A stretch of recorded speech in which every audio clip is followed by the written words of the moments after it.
speak the truth and nothing but the truth, I swear. Thank you. Just before we get started, as I understand it, as you heard, there will probably be some testimony in English and some in French. So please, if you need translation equipment, you should have it at hand. Okay. Good morning, Prime Minister. Morning. Thank you for being here. So we'll start with the routine housekeeping. You recall being interviewed by Commission Counsel on September 9th of this year? Yes. Okay. And after that interview, Commission Counsel prepared a summary of your interview. Yes. For the record, we don't need to call it up, Mr. Clerk, but it's WTS.5084. And Prime Minister, you reviewed that summary and you can confirm that it's accurate to the best of your knowledge? Yes. Okay, and I'll add there that, of course, it's a summary. It's not an exact transcript of your words, but it's a prepared summary, and we're all aware of that. So, Prime Minister, as you know, you are the final witness to testify before the Commission. So at this point, the Commission has heard a lot of evidence about the events of January and February leading up to your government's decision to declare a public order emergency on February 14th. But what we haven't heard yet is your perspective. So your own perspective, your viewpoint, both as the Prime Minister leading the country through these events and the decision maker in the government's ultimate decision to invoke the Emergencies Act for the first time in that act's history. So we have 2 hours together this morning, and I anticipate that the examination is going to proceed in 2 parts. The first part will consist of fairly specific questions taking you through the chronology of events, often with reference to documents that have been adduced before the Commission, readouts of your own calls. And the second part will consist of some bigger picture questions, so addressing some of the key themes that have arisen out of these events and the government's response to it.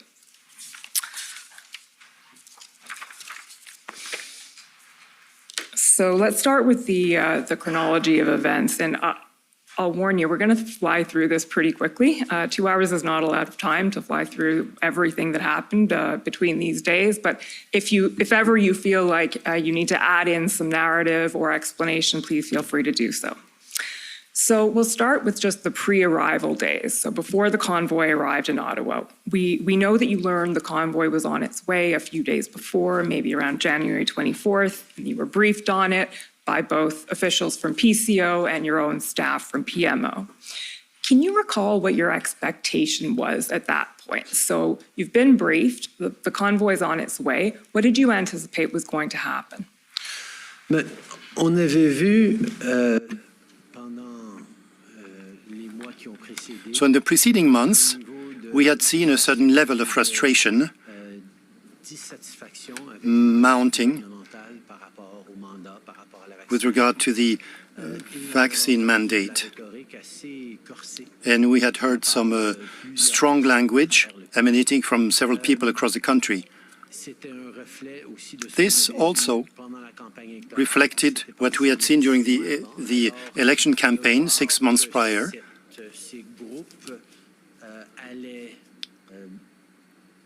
So when we saw that those groups were coming down to Ottawa, we were expecting to some activity and strong language around that, things that we had already seen. However, we regularly see demonstrations across the country. We pay attention to those, and we try to be prepared for those events. Question. You spoke about the electoral campaign. Could you elaborate on that, please? The electoral campaign was a time when Canadians could be consulted directly on the measures that we wanted to implement to protect public health. More specifically, the vaccine mandate for people who wanted to use public transit, or people who wanted to work for the federal public service. That was a major decision to limit access to public transportation. And so it was very important that Canadians could speak their mind with regard to this. We want to keep people healthy and safe, and I thought it was totally appropriate to have healthy and strong debates on those issues. And that's exactly what happened during the elections. Several parties were for what we were saying, others were strongly against, and Canadians during this campaign could speak their minds. What we also saw, my team and myself, we saw a certain level of frustration, of demonstration, and of a certain level of aggressiveness, let's say a certain intensity of emotions with regard to that campaign, with regard to what we were proposing. And that exceeded what we had seen in prior political events or such campaigns. So there, we could see that there was potentially a strong intensity. We saw that in the few months prior, and we were suspecting this could reach up to Ottawa with that convoy. Just to sum that up, and I'll switch back to English. I think we'll probably be switching back and forth a few times. You saw the protest coming and you've been briefed on it, and as you said, Ottawa's used to dealing with big protests, but there was maybe a hint that something could be a little bit different here. So there was a hint of worry there. And then, of course, we know that the convoy arrived started arriving on the 28th and then went into full swing on the 29th. What was that first weekend like when the convoy arrived from your point of view? Well, first of all, one of the things that we noted in the run-up to the arrival was a bit of a disconnect between what the sort of political arms of my office were seeing and expecting from what we'd seen on social media, colored by our experiences from the campaign that was only a few months before, contrasted with the assurances by whether it was Ottawa Police Services or even the public service, that this was just a normal, quote unquote, style of protest that we see on the Hill fairly regularly. And there was already a little bit of worry that this might be a different brand of event than Canadians were used to seeing. And we certainly saw during the first weekend that the expectations that the police had said that they would simply go home, the ability to keep it under control was not exactly there. Okay, and I think starting on that Sunday, you made a few calls to various MPs in your Ottawa caucus, sort of checking in and seeing how people were doing, because there was a level of concern there. So on that note, I'll ask Mr. Clerk to please pull up ssm.can.nsc402813. While that's being pulled up, it's a readout of a call that you had on Sunday, January 30th with Yasser Naqvi. So just for the benefit of everyone in the room, can you tell us who Yasser Naqvi is? Yasser is the Member of Parliament for Ontario, for Ottawa Centre. Okay, perfect. So if we can just scroll down to the text here, Mr. Clerk, there we go. So, hey Yasser, how are you, PM? How are you doing, and how are folks in the community? And Mr. Naqvi says, very dire. Community feels under siege. You can imagine number of trucks, rigs, honking. For them, it's a party, but they forget it's also a neighborhood, especially low-income families. I've been getting a lot of feedback. Also been in touch with Marco, that's Minister Menachino, Bill, I assume Minister Blair, and local officials, finding ways to make sure these folks are not part of residential streets. Tonight will be challenging. And you say, I feel so gutted for so many people who are just in such a difficult situation. It's not just disruption, but there's a lot of hateful rhetoric going on. Are you seeing some of that? And Mr. Naqvi says, it's unbelievable. The images that we see are hard to believe. saw a life-size poster on a truck of Hitler and your name underneath. This is the kind of grossness our country is subject to. I have constituents being yelled at for wearing masks while out doing normal chores. There are all kinds of issues people are facing in the neighborhood. I don't know if they can sleep at night. And you then reply, there doesn't seem like much clarity on how long this will last. And then you refer to an incident at the Shepherd of Good Hope. And then finally, your last comment here is, I'm so sorry, my friend, this is just horrible. The RCMP is concerned, everyone's on eggshells. Having this going on in our nation's capital is just totally irresponsible. So to some extent, that's self-explanatory, but I'm wondering if you can help us a little bit in explaining the context of that call and what Mr. Knockvey was referring to and what you'd observed yourself. Well, I dare say that citizens of Ottawa are used to political activity and protests on the Hill, on a range of things. But this was present and in their daily lives and disrupting their weekend in a way that wasn't a usual political protest.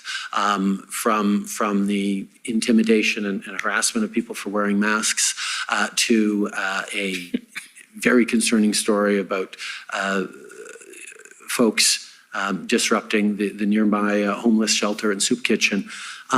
There were indications that there was a level of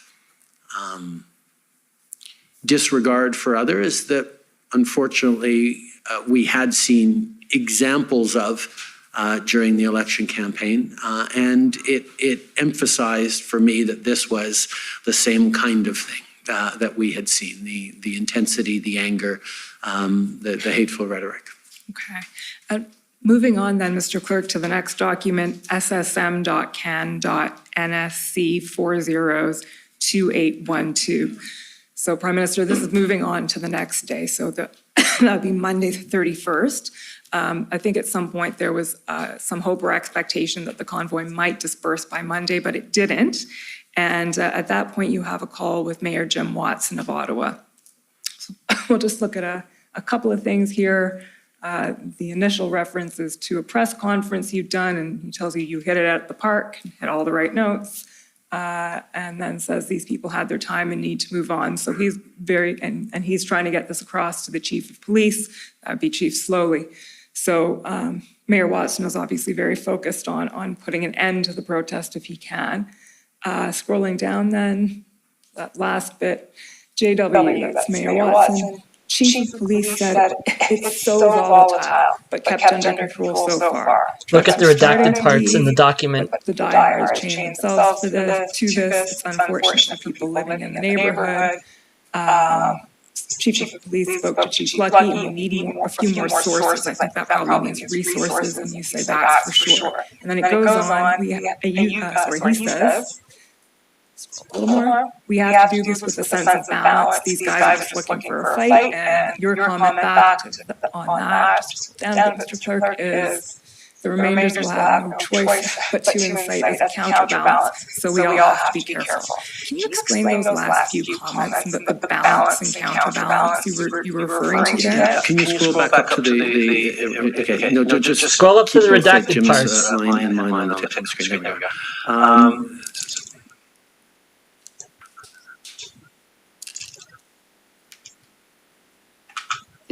These calls were very much about me understanding what's happening from. All right, one sec. I'm going to fix the audio.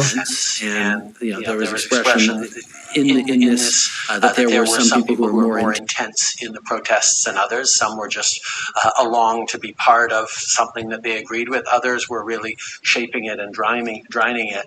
And I think. I believe, I'm not entirely sure what I was saying there. I'm not sure the transcript is exactly right either, but it's enough. Let me know if that fixed the audio. That we didn't want to further provoke, but we need to be firm in standing up for people.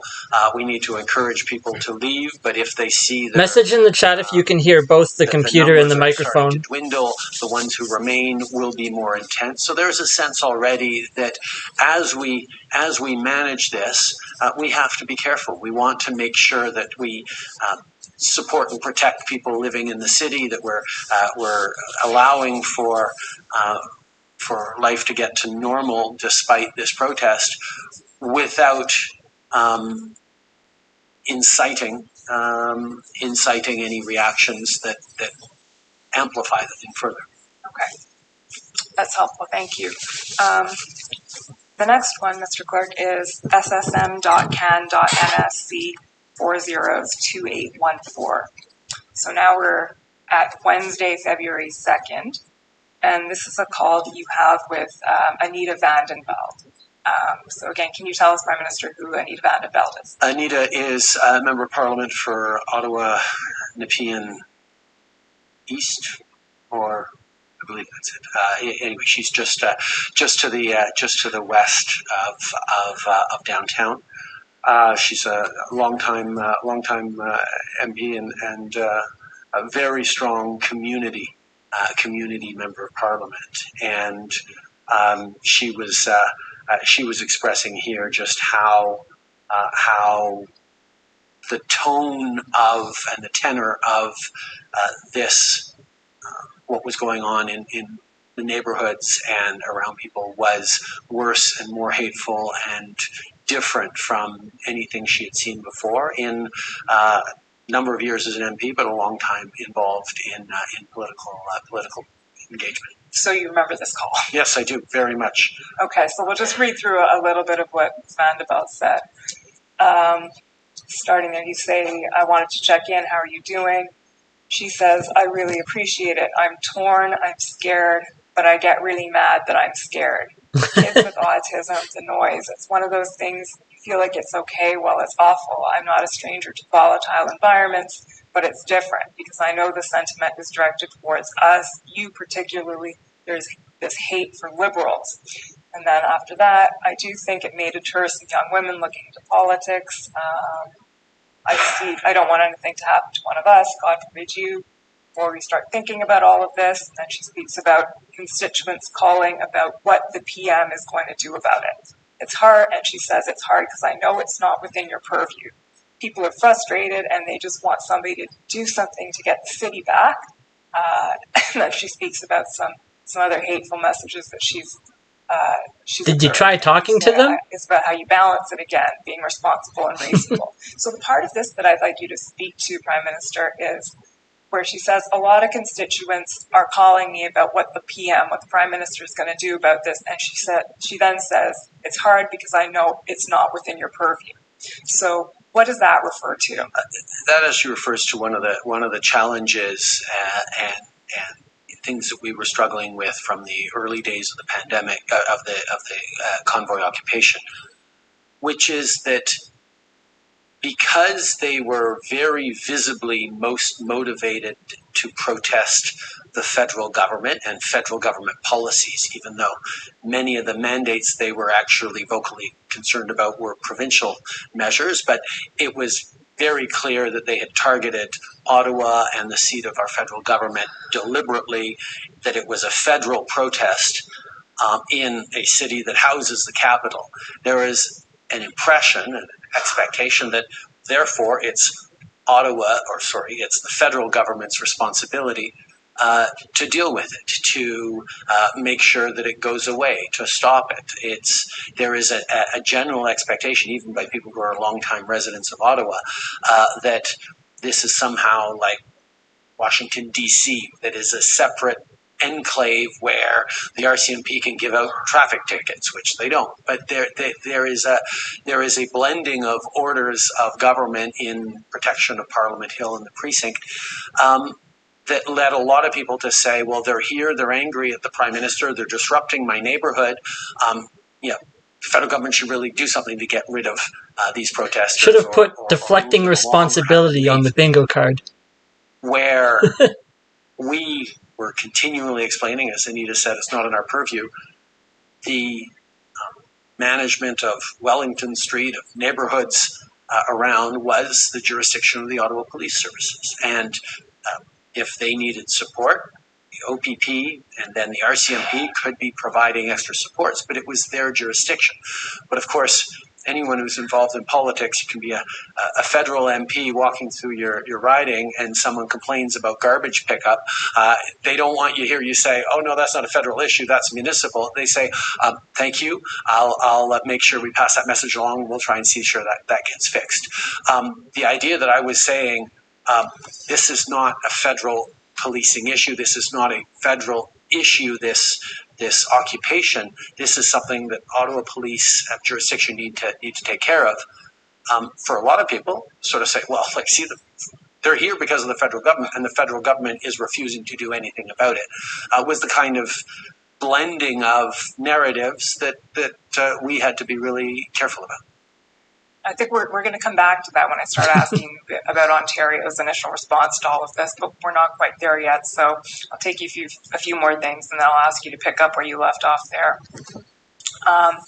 So far we've been looking at some calls you've had with your own MPs from your caucus. The next one, Mr. Clerk, you can pull it up, it's ssm.can407738, is a call that you had with, excuse me, on February 3rd, Candace Bergen, who I believe had just become Leader of the Opposition in the House. I confess I was yesterday years old when I learned that, but I now know.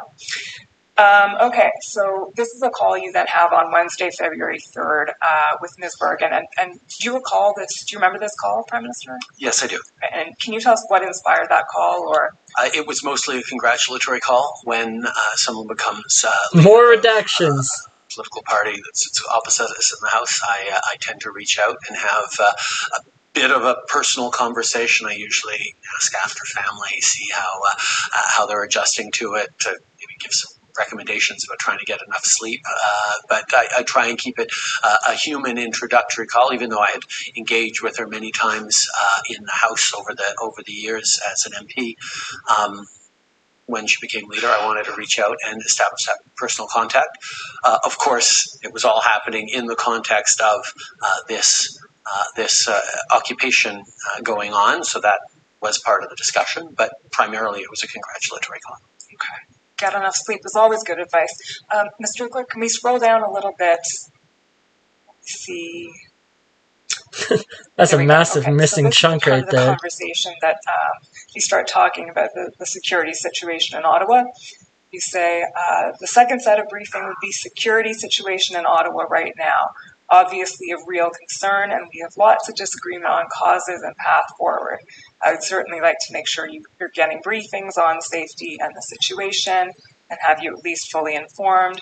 Hopefully we're all going to be able to make sure Canada's democracy continues to run and our institutions remain strong, and quite frankly, the citizens of Ottawa get back to their regular lives. Scroll down again, please, to the next page, Mr. Clerk.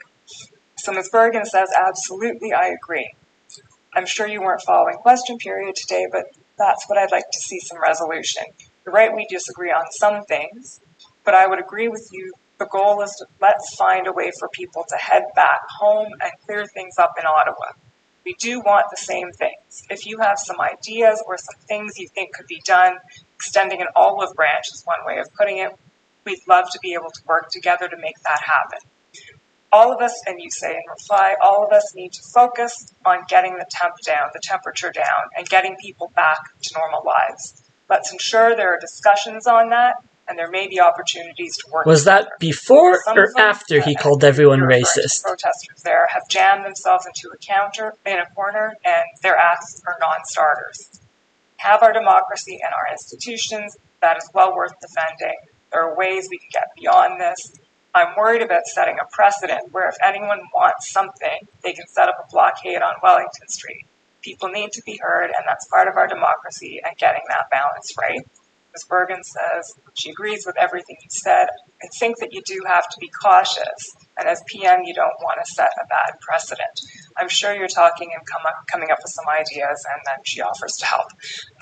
So the part of that I'd like you to elaborate on is it appears there that you're talking, and I take it the olive branch is a suggestion of some engagement with the protesters, some talking to in whatever capacity that would end up being. So what comes out of this conversation that you have with Ms. Bergen, and what was in your mind at the time? I say, we have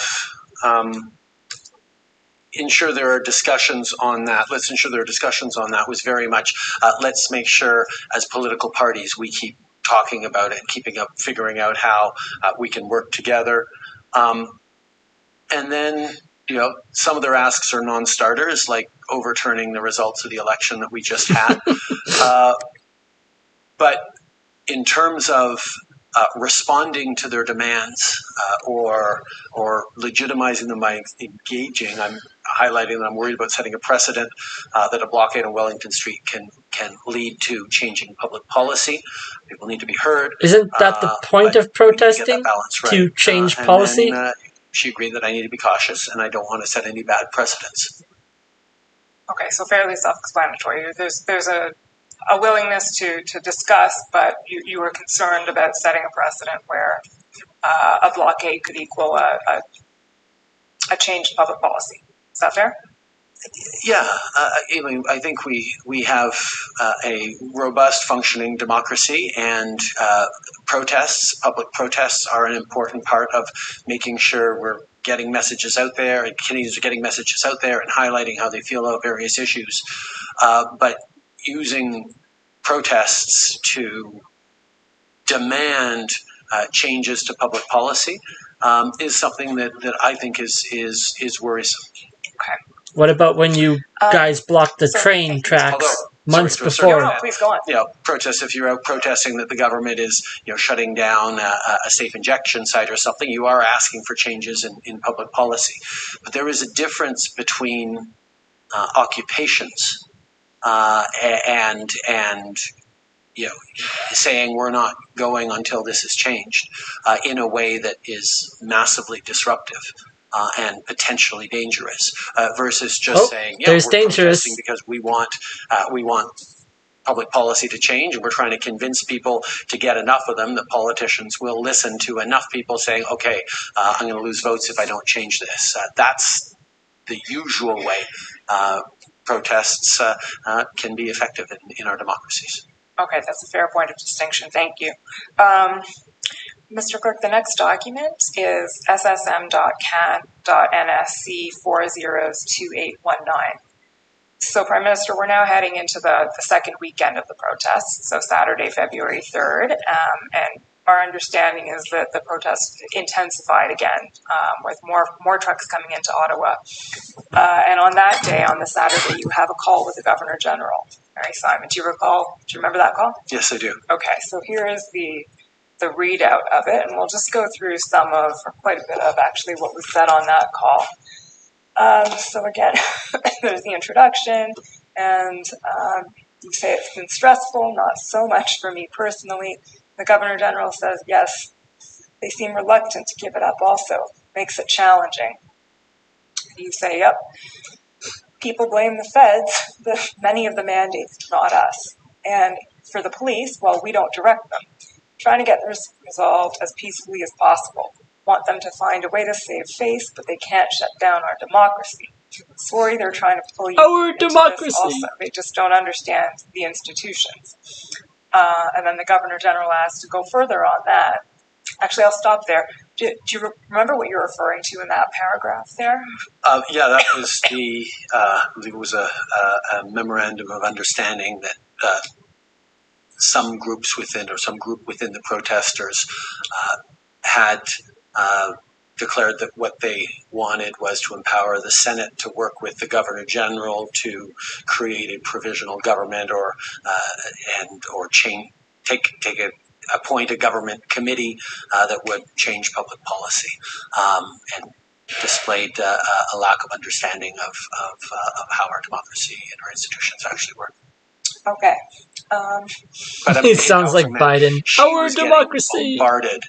The Rideau Hall, which is filled with good people giving out medals to worthy Canadians, were bombarded constantly by demands that she fire the Prime Minister, and in a very, very aggressive way.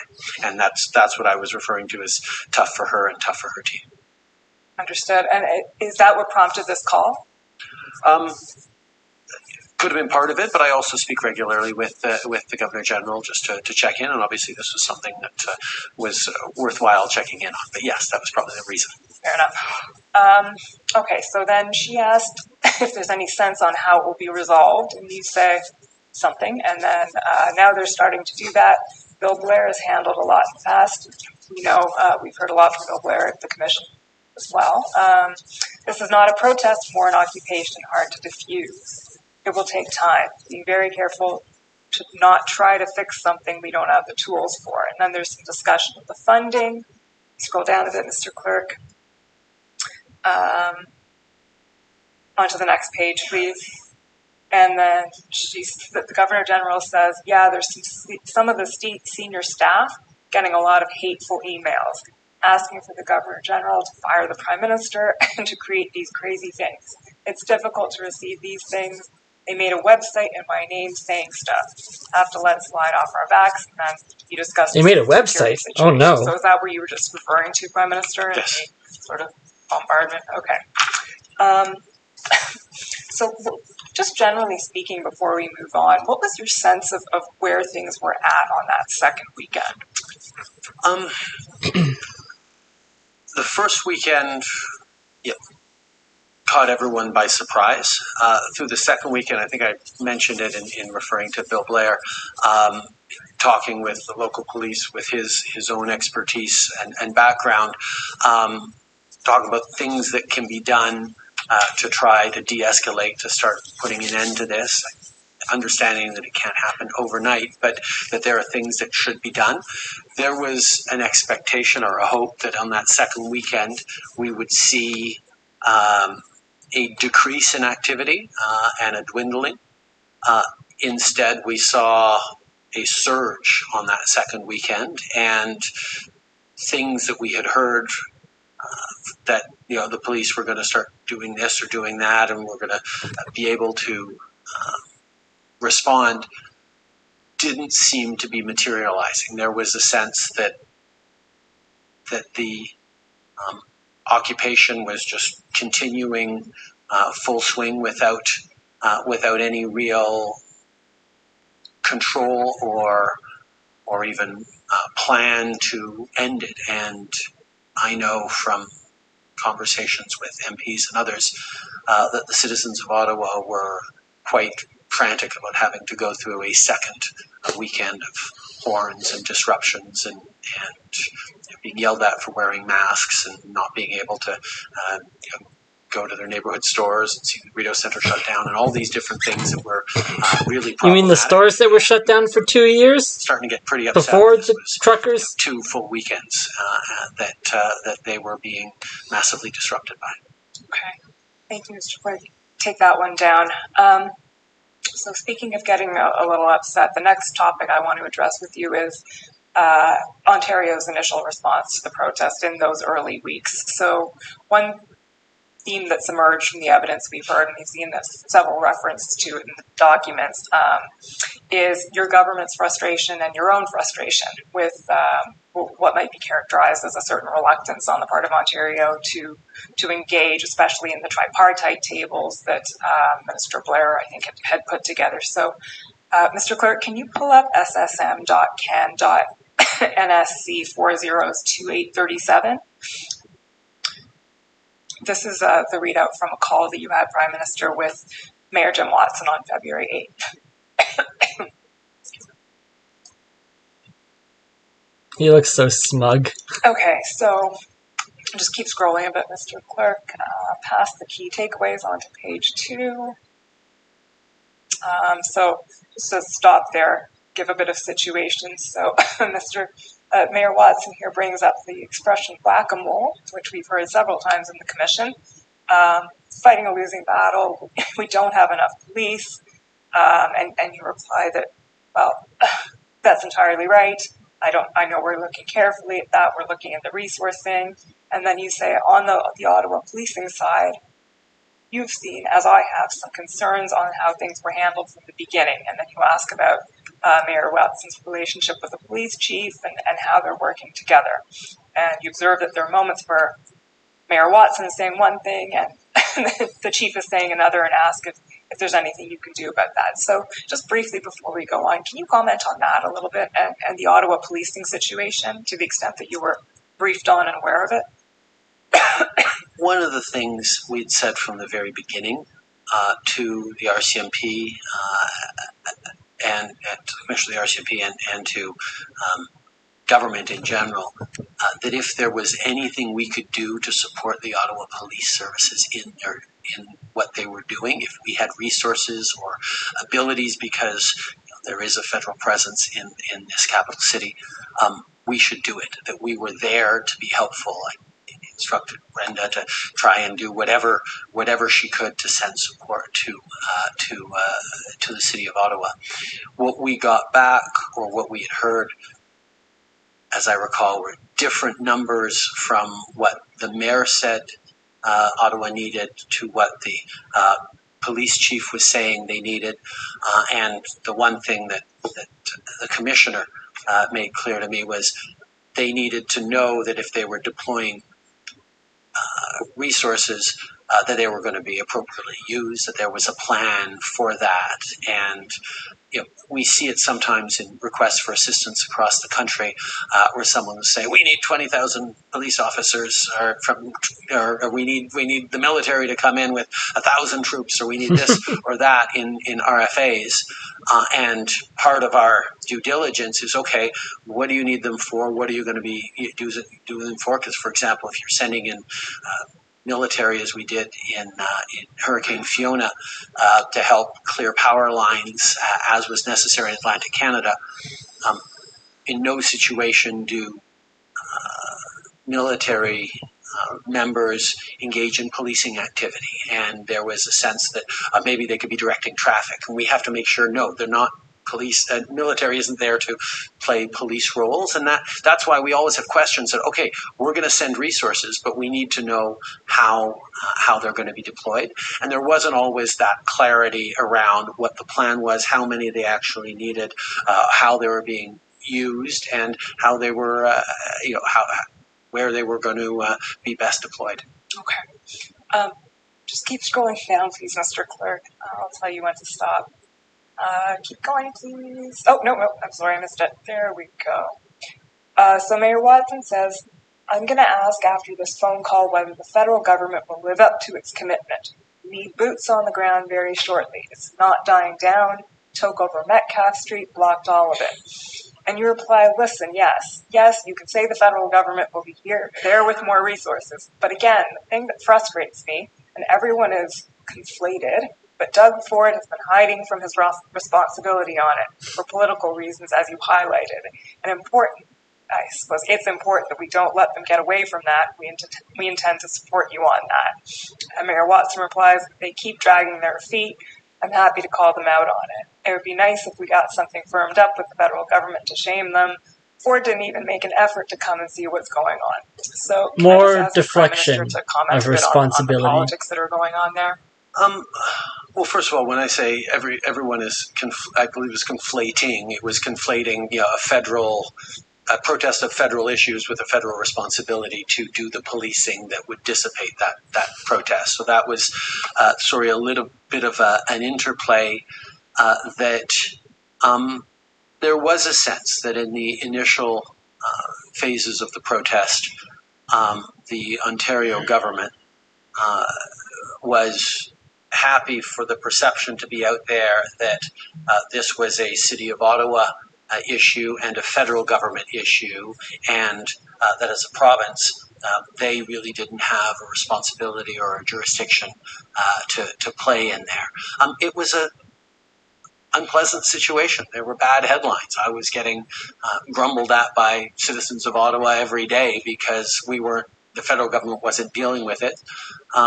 I can understand that provincial politicians who were being overlooked in the complaints everyone had about why this wasn't getting resolved would say, you know what, let's not poke our noses into this, and people will continue criticizing those people that help.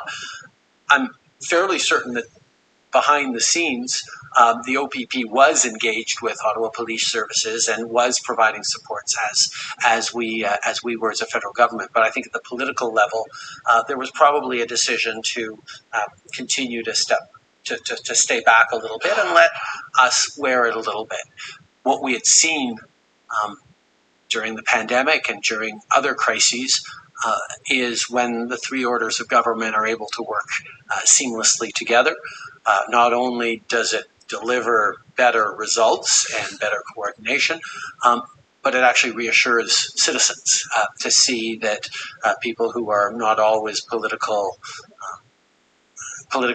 aligned at the highest levels can roll up their sleeves and work for the benefit of citizens. And that's certainly something that I've always tried to do, and I've been able to do with Premier Ford on many, many issues. But at this point in the evolution of the occupation, that wasn't something that we were able to do. And so, yes, there was a bit of frustration about it.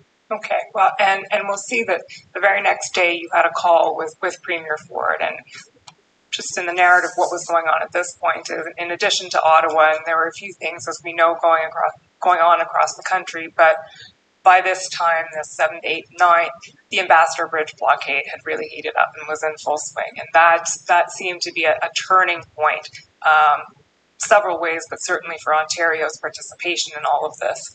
So, Mr. Clerk, if you can take that document down, please, and bring up ssm.can.nsc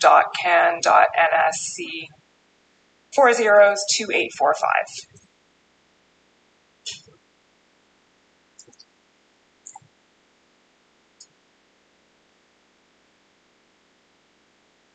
So, point for advocacy, to make a long story short, this is a call where it seems that you and Premier Ford are engaging and deciding to work together to solve this problem at this point. You can skip over the first, here we go, the last part of that first paragraph. So, PDF, Premier Doug Ford. He says, what we can recommend and what we can work together on is, I've asked our AG, our Attorney General, to look at legal ways to give police more tools and exhaust legal remedies, because the police are a little shy and I can't direct them. So that's one area we could focus on. We can't take their polar licenses. We checked that. We can shut down their fuel consumption and cordon off highways. That's where we're at. And might be operator licenses. yeah, probably not polar, but operator licenses. Let's go with that. So then you reply, first of all, they're not a legal protest. They're occupying a municipal street and are not legally parked. You shouldn't need more tools, legal tools. They're barricading the Ontario economy and doing millions of dollars of damage a day and harming people's lives. At a time we're trying to draw in investments, a whole bunch of people are looking at this and saying, we can't even clear up a protest on a bridge. So just stopping there, Prime Minister, do you remember what you were referring to when you start talking about you shouldn't need more tools?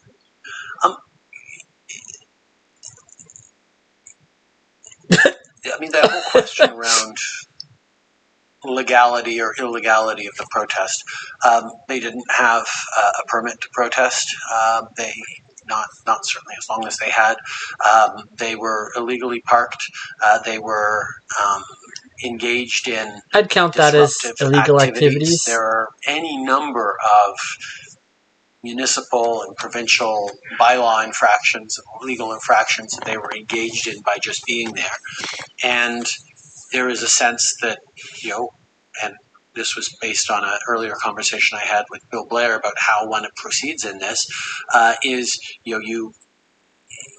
you can enforce small things as a way of keeping the situation under control and creating boundaries and balances and moving towards it. It's an approach.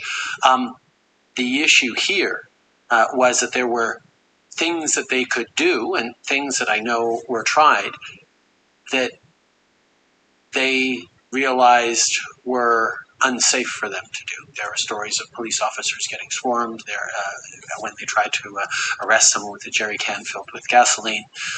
There was a sense that giving out simple tickets wasn't really having much of an impact as they did that, and taking stronger measures was going to be resisted and met with significant resistance.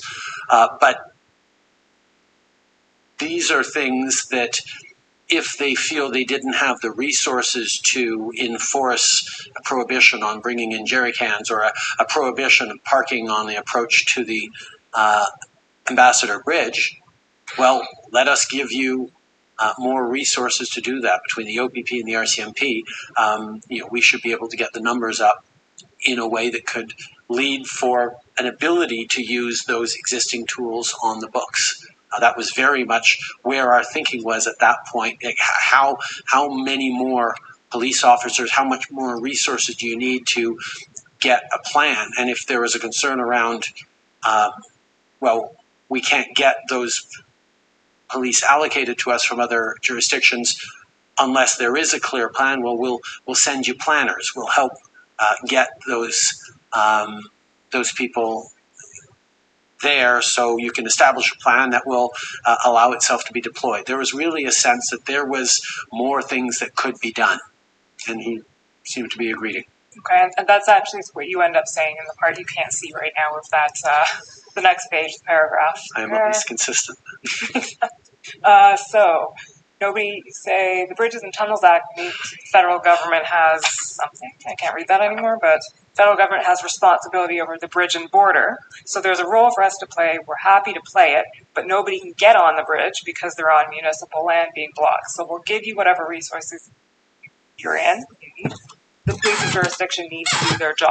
If they're saying they can't do it because they don't have enough officers or equipment, we need to remove that excuse as soon as possible so they can do their work and we can prevent Ontario from becoming a laughingstock. It was already a laughingstock. We'll skip over. There's some jurisdictional discussions going on there. And then just at the top of that page, please, Mr. Clerk. So this is the sort of the conclusion of the conversation. You say, what are the next steps? You've said the OPP are going in. Are they keeping you apprised, and do they understand the urgency? They can't talk this out for 3 weeks. They need to act immediately. And I'm assuming there the concern of acting immediately is brought about by the situation on Ambassador Bridge, which we heard a lot about from the Deputy Prime Minister yesterday. Premier Ford replies they'll act, but without directing them, it's hard to describe their game plan. They'll have a plan, unlike Ottawa, where they didn't have a plan. I'll get briefed tomorrow from the Solicitor General, would keep you updated. This is critical. I hear you. I'll be up their ass with a wire brush. Then the next, you say, yes, that's one of the quotable quotes of the commission. There have been a few. That's one. The next reply there is, well, we're there with resources. Bill Blair will coordinate on our side. You can reach out to LeBlanc, Minister LeBlanc, or me. You and I need to work together on this. People will be reassured by the two of us working together. We need to demonstrate this is not a place of lawlessness. Okay, we can take that down. Thank you. I will say, though, that they can't talk this out for 3 weeks. They need to act immediately. I wasn't just talking about the Ambassador Bridge. I was talking about Ottawa as well. I was talking about the fact that this simply can't continue to be stretched out this way. But when I say they need to act immediately, obviously, I'm not directing the Premier to direct police. We know all the limitations that we have, but there was an expectation that this was a situation that was going on for too long. And as Doug pointed out a couple paragraphs later, there is a sense that the police jurisdiction had lost control and wasn't able to control the situation. Okay, that's fair. I took the document down before we got to Ottawa. That's right. Thank you, Mr. Clerk. That one can come down now. So, shifting gears away from Ontario, we understand that there's a lot of concern coming at the federal government from the United States as well. And again, is she mentioning Americans? Spoke about the many conversations she was having with stakeholders in the U.S. officials, Brian Deese in particular. And we understand that on, I believe, February 11th, you ended up having a phone call with President Biden. Mr. Clerk, we'll just pull up the readout of that call. It's pb.can 6057.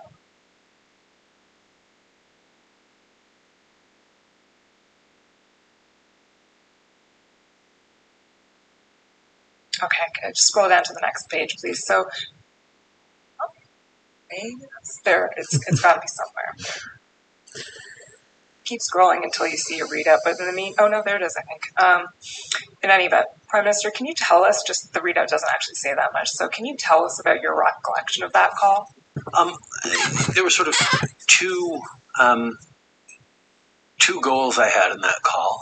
The first one was to reassure him that despite the disruptions to trade and real impacts on both sides of the border, which were economic, yes, but were also people to people. We knew from the pandemic that thousands of healthcare workers cross the Ambassador Bridge every day from Canada to go work in Detroit in their hospitals. There are real meaningful connections across that crossing that were being disrupted in meaningful ways. And I wanted to reassure President Biden that Canada was going to be able to solve for this and that we were going to continue to be a reliable partner for trade and for people-to-people ties and a safe neighbor. That was sort of in response to his concerns around disruptions to activities on both sides of the border because of the blockage. But the second thing I wanted to talk about was just sort of the general context, the fact that the 911 center being overwhelmed in Ottawa a couple of days before happened from American calls, that there was a significant amount of amplification from certain sectors of the American Come on, say it. politicosphere. Oh, he didn't say it. There was also a significant amount of money. He didn't say right wing. And support for these occupation activities in Canada that were coming from people in the United States sympathetic to that cause and is he going to blame it on Trump? He and I in our public health policies, but also in our general policies. Okay. Would you say that President Biden shared your level of concern about the situation? No. I think I was much more concerned about the blockage to the lives and the disruption and the potential security concerns. I think he was very concerned, but I don't think anyone was more concerned than me. Okay, fair enough. It was happening on your side of the border, so that makes sense. Thank you, Mr. Clerk. That's it for that one. So this sort of brings us to a pretty critical time in the narrative of what happened in February. So we're building to a bit of a crescendo around that time, the 10th, the 11th. And we've heard from the clerk of the Privy Council that on February 9th, she advised you to convene the incident response group. And the first meeting of the incident response group was then on February 10th. So we have heard quite a bit about the different cabinet committees and what the IRG is, but I'm wondering if you can tell us from your perspective, sitting as Prime Minister and chair of these committees, what it means to convene an IRG and how it differs and what it gives you, what advantage it has versus other structures. Regular cabinet committees are chaired by members of cabinet and feature various cabinet members sitting around the table, assisted by their directors, their deputy ministers. But they are discussions amongst cabinet ministers on a particular issue that will then go to full cabinet. That's what most committees are. The IRG is a special committee, special in that it is chaired by me. It doesn't have a permanent membership because we deal with incidents that require or are important for the federal government to respond to. These could be floods or hurricanes. The most recent IRGs I've had have been on the situation in Haiti and how Canada can respond and support. We had them around. Have them around all sorts of different things, depending on what they are needed for. We pick the areas of expertise we want around the table. But differently from most committees, these are meetings in which the officials sit around the table and are not just expected to participate, they actually lead the discussions. Whether it's deputy ministers or heads of agencies, the commissioner of the RCMP, the director of CSIS, what have you, they are giving direct reports. Ministers are usually, if not always, there as well. But if they speak at all, it's at the very end to add a little bit of color or further input. IRGs are all about making sure that the government as a whole is hearing directly, that I am hearing directly from all these different agencies and all these different inputs into whatever incident we're looking at. And then we establish a plan or we move forward on that. It's actually a decision-making body. We can make determinations about what we do next, but that frame is fairly unique amongst our committee structure. So it kind of it collapses that layer between the officials and the ministers a bit, so it gives direct access? Directly from the ministers, which is sometimes something that cabinet ministers who are used to getting briefed by their officials and then briefing their colleagues takes a little bit of getting used to. When we have a different IRG on a different subject with new ministers who aren't usually at IRGs, it always is a little adjustment for them that no, we're hearing from their deputy minister, not from them. It's about informing us, but it's also about making sure that everyone is on the same page. One of the challenges in any government is the siloing that happens. Something that happens in public safety doesn't necessarily get connected to transport, doesn't necessarily get connected as organically as we'd like to immigration, and various things like that. So making sure that everyone's around the table, getting on the same page in terms of what's happening with this incident that we're looking at and what we're going to do about it. And there's usually here are the taskings we're going to do, and let's check back in a few days and see how we've done, see where we are again. IRGs rarely happen on a sort of a one-off. There's usually a series of them until the incident is over or has been moved to a different body to weigh in on. Okay, thank you. That's helpful in understanding. So we know that the IRG that you convened to deal with this particular problem met, first of all, 3 times before invocation, and then I think it met daily after that. But we're going to focus on that first part on the 10th, the 12th, and the 13th. And I'll just fill in a little bit of the narrative so you don't have to here. But we understand that on the 10th, what was discussed was 2 tracks for a potential federal response. So at this point, I won't say it had been decided, but it was certainly under serious consideration that the federal government might have to act in some way, shape, or form here. And track 1 was what can the federal government do under its existing authorities? Track 2 was what could we potentially do under any new authorities, including the Emergencies Act. And I just want to pause here and ask you one thing, which is in the documents, that's sort of maybe not the first, but it's certainly the first sort of confirmation, official confirmation that the Emergencies Act was under discussion. But we have seen references to the Emergencies Act here and there in various phone calls or emails or discussions, etc. And I'm wondering if you can describe, if someone asked you, when did the Emergencies Act come into play as a possibility? How would you answer that? As an idea, it would have been from the very beginning, in the back of our minds. As you see a situation that right from the beginning, is day one, emergency, is out of control, has a potential for real impact on citizens, potential for violence, real concerns about what's going on, not just in Ottawa, but right across the country. The Coutts blockade that started up on the same first weekend that the Ottawa occupation did. These are the things that you say, okay, as we look at a whole range of potential outcomes in this, there might be a moment where we have to invoke the Emergencies Act.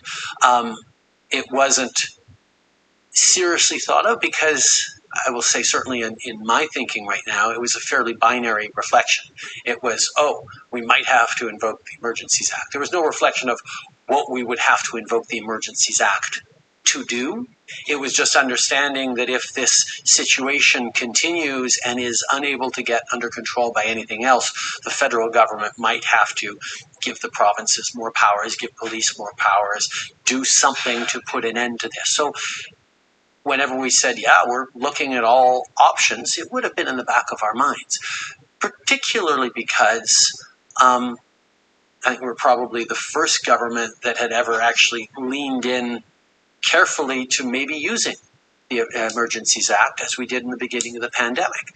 We dusted it off and had presentations at cabinet around what the Emergencies Act was and how it was an update from the previous legislation that had existed before and how it was charter compliant and because post 1982 a lot of things needed to change for the better in our country with the Charter of Rights and Freedoms. So we got a crash course in the Emergencies Act and the consultations required and all the various steps of it 2 years before around the pandemic. As I had said during the consultations at that time with the premiers, I didn't think we needed to use it. I didn't think it was appropriate for us to declare a public welfare emergency. I believe the section is within the Emergencies Act that we would have invoked around the pandemic. But there were a lot of people calling for us to do it because it was obviously a national emergency, this pandemic, particularly in the early days of spring 2020. So we were somewhat versed in this legislation that had never been used. Seeing this particular public order situation, it was a reflection in the back of our minds, or my mind anyway, I can't speak for everyone, that maybe it would end up at this. But for the same reason we were loath to call an IRG too soon in the process, we knew that it wasn't ours to solve at this point, that there were still lots of things that the police jurisdiction and various orders could and should be, orders of government could and should be doing to put an end to this. So it wasn't until, as you say, the IRG of February 10th, Thursday, that we said, okay, track one, what more can we do to empower police and public safety officials to put an end to these illegal occupations? What more resources can we spend with existing authorities? And track two was, what could we do that we would have to create new authorities for, whether it was through regulation, whether it was through passing emergency measures through the House, or whether it was using something like the Emergency Measures Act. And the key for me in that conversation was it was a shift from that sort of binary frame of no Emergencies Act or Emergencies Act. Because if you think about it, the Emergencies Act itself doesn't do anything except declare an emergency. It's that it enables government to bring in special temporary measures to deal with the situation. So the useful conversations around the Emergencies Act started on February 10th when I asked the question, okay, what are the extra tools that we would need to bring in, either through legislation or through regulation or in various ways, or through the Emergencies Act, that we don't actually have now? Or what would we do with the Emergencies Act if we brought it in that we can't otherwise do? And that reflection on, well, what would be the tools, actually clarified and got the work going. Perfect example was we had heard consistently throughout that commercial tow truck drivers were not willing to come in and remove trucks. Well, the Emergencies Act perhaps could compel tow truck drivers to come and actually fulfill their contracts that are signed with cities to keep the streets clear of illegally parked cars. So that reflection was really the one that started then. And the tasking that I gave on that Thursday, that we would check in again on the Saturday at the next IRG, was, okay, come up with those tools that we could get at that would solve this. And then we'll look at, well, do we need the Emergencies Act to bring in these tools, or can we do it through another way? Or can we convince a province to do it? Or are there other ways of doing it? But let's figure out what are the things that would allow us to get this situation, which was out of control, back under control. Okay, so that was essentially the discussion around the table on the 12th, I believe, and then the 13th was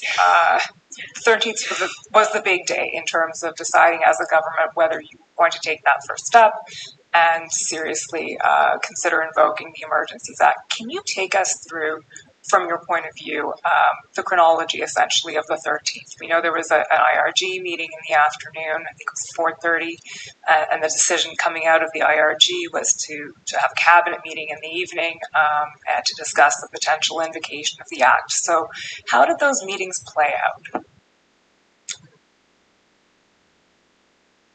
Oh, it's back to French.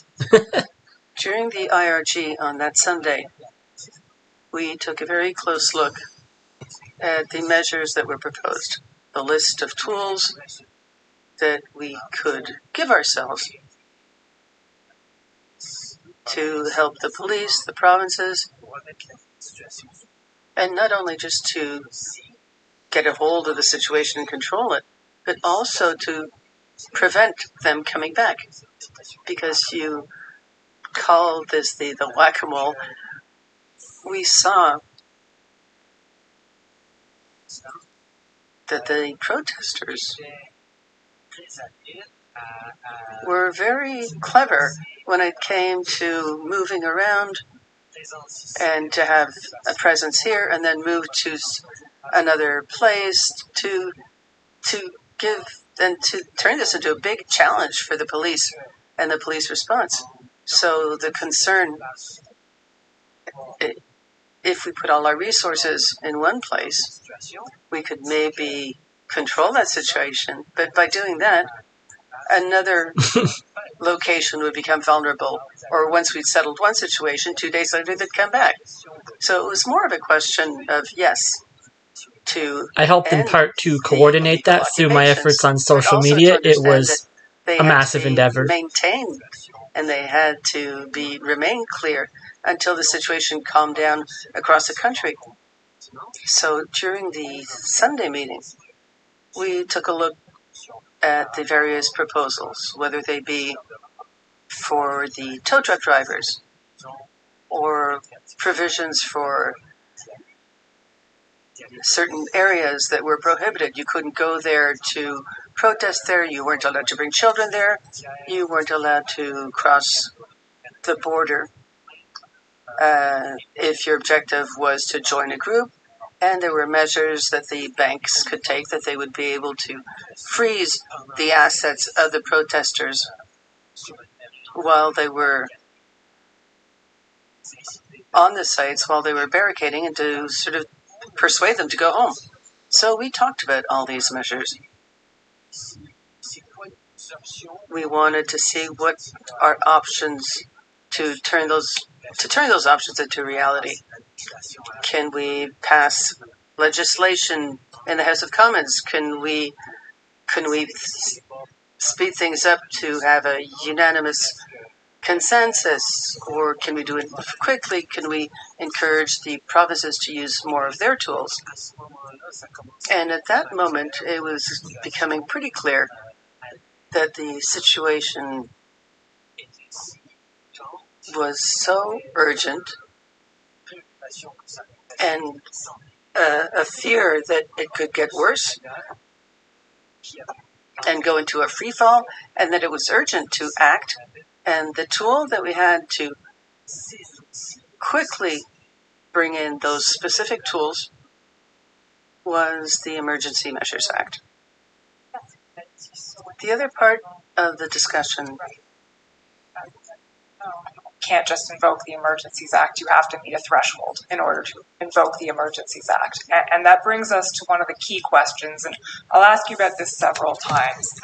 But what I'm asking you right now is essentially what you could tell us about how that discussion played out in the IRG and the cabinet meeting. And I'll give you a little framing of it, which is, of course, we know that the declaration of a public order emergency is premised on the existence of a threat to the security of Canada, as defined in the CSIS Act. And we know that CSIS, in the process of assessing the protests, assessed that the protests did not meet that threshold. They did not constitute a threat to the security of Canada as defined in the CSIS Act. So this is one of... As defined for the CSIS Act. Okay, please. Over to you. The legislation in the 80s that was built brought in a definition of a national, a threat to national security, imported the words of the CSIS definition. That was a handy definition that was already existing, and that's how we can define what a national threats to the security of Canadians would be. Those words in the CSIS Act are used for the purpose of CSIS determining that they have authority to act against an individual, a group, or a specific plot with, for example, a wiretap. That in order for them to take action in a particular situation, that threshold needs to be met of threats to national security. And actually it'd be useful if we could pull up part C of... I'm going to have some commentary at the end of this on the definitions. Document number. Okay. Sorry, go ahead. Do you want it or do you not? Yes, I do. Sorry. Okay. COM dot 50954, please.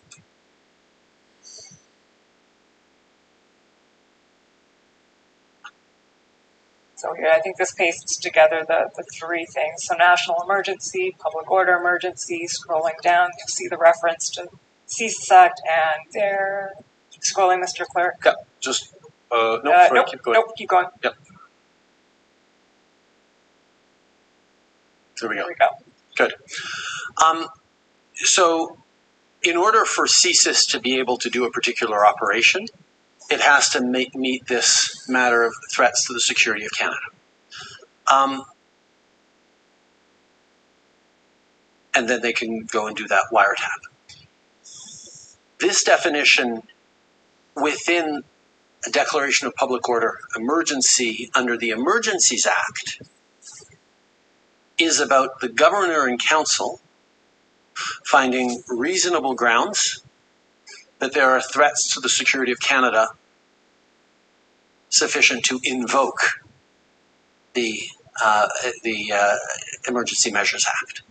So both the context and the purpose is very different. The people doing the deciding, in the case of the CSIS Act, if this is met as a definition, it's CSIS itself that decides that this is met. There's checks and balances afterwards.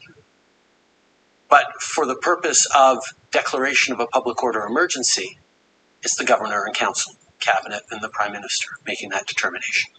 So the context within which we look at this definition is very different from the deliberately narrow frame that CSIS is allowed to look at. What inputs it can take in, what proofs it needs to establish this are very well prescribed so that CSIS can be, so that CSIS is responsible in what it does. Whereas the Declaration of Public Order Emergency is open to inputs, sure, from CSIS, but also from the RCMP, also some from transport, from immigration, from the whole of government, from the clerk, from the National Security Intelligence Advisor. So within threats to the security of Canada, what we had to determine was, does the situation going on across the country constitute a threat to the security of Canada? Yes or no? And then we looked at particularly C. Are there activities within Canada directed towards or in support of the threat or use of acts of serious violence against persons or property for the purpose of achieving a political or ideological objective? So what about the climate change activists who destroyed $500,000 of equipment that same week in BC? Are there activities supporting the threats or acts of serious violence, threat of serious violence for political or ideological goals. If that threshold was met in our reasoned opinion, then that part of invoking a public order emergency was met. The other part of it is, does it constitute a national emergency? And there's elements on that that I won't get into unless you ask me about. But I was very much focused on, was this bar hit, yes or no, for the purposes of invoking the Emergencies Act. There has been a bit of back and forth at this commission on whether these words are different or can be read differently or are broader when they're used in a public order emergency than they're used for the CSIS. It's not the words that are different. The words are exactly the same in both cases. The question is, who's doing the interpretation, what inputs come in, and what is the purpose of it? And the purpose of it for this point was to be able to give us in special temporary measures as defined in the Public Order Emergency Act that would put an end to this national emergency. Okay, so essentially you're saying that around the table that day, Yes. you were looking at the inputs that were given to you by officials and by ministers and concluded that there was activities within Canada. Threats of serious violence was the key ones. And can you elaborate on what those threats were? What led to that conclusion? Yes. And again, we went around the table with officials from all different agencies and heads of departments to talk about this. There was the militarization of vehicles, for example. We'd seen, weaponization of vehicles. We'd seen, cars ramming into police officers or other cars at Coots. We saw an incident like that in Surrey, I believe. We saw trucks used as potential weapons, certainly in Ottawa with their presence and unknown interiors. There was the use of children as human shields deliberately. Which was a real concern both at the Ambassador Bridge and the fact that there were kids on Wellington Street that they were playing in bouncy castles in the trucks, whether it was kids, whether it was weapons, whether it was both. Police had no way of knowing those. There was presence of weapons at Coots, as we saw. There was a concern around weapons being stolen in Peterborough that we didn't know, about 2,000 guns that we didn't know where they had gone at that point. We later found out that they didn't go there, but that was a real concern that we had about what was happening to them.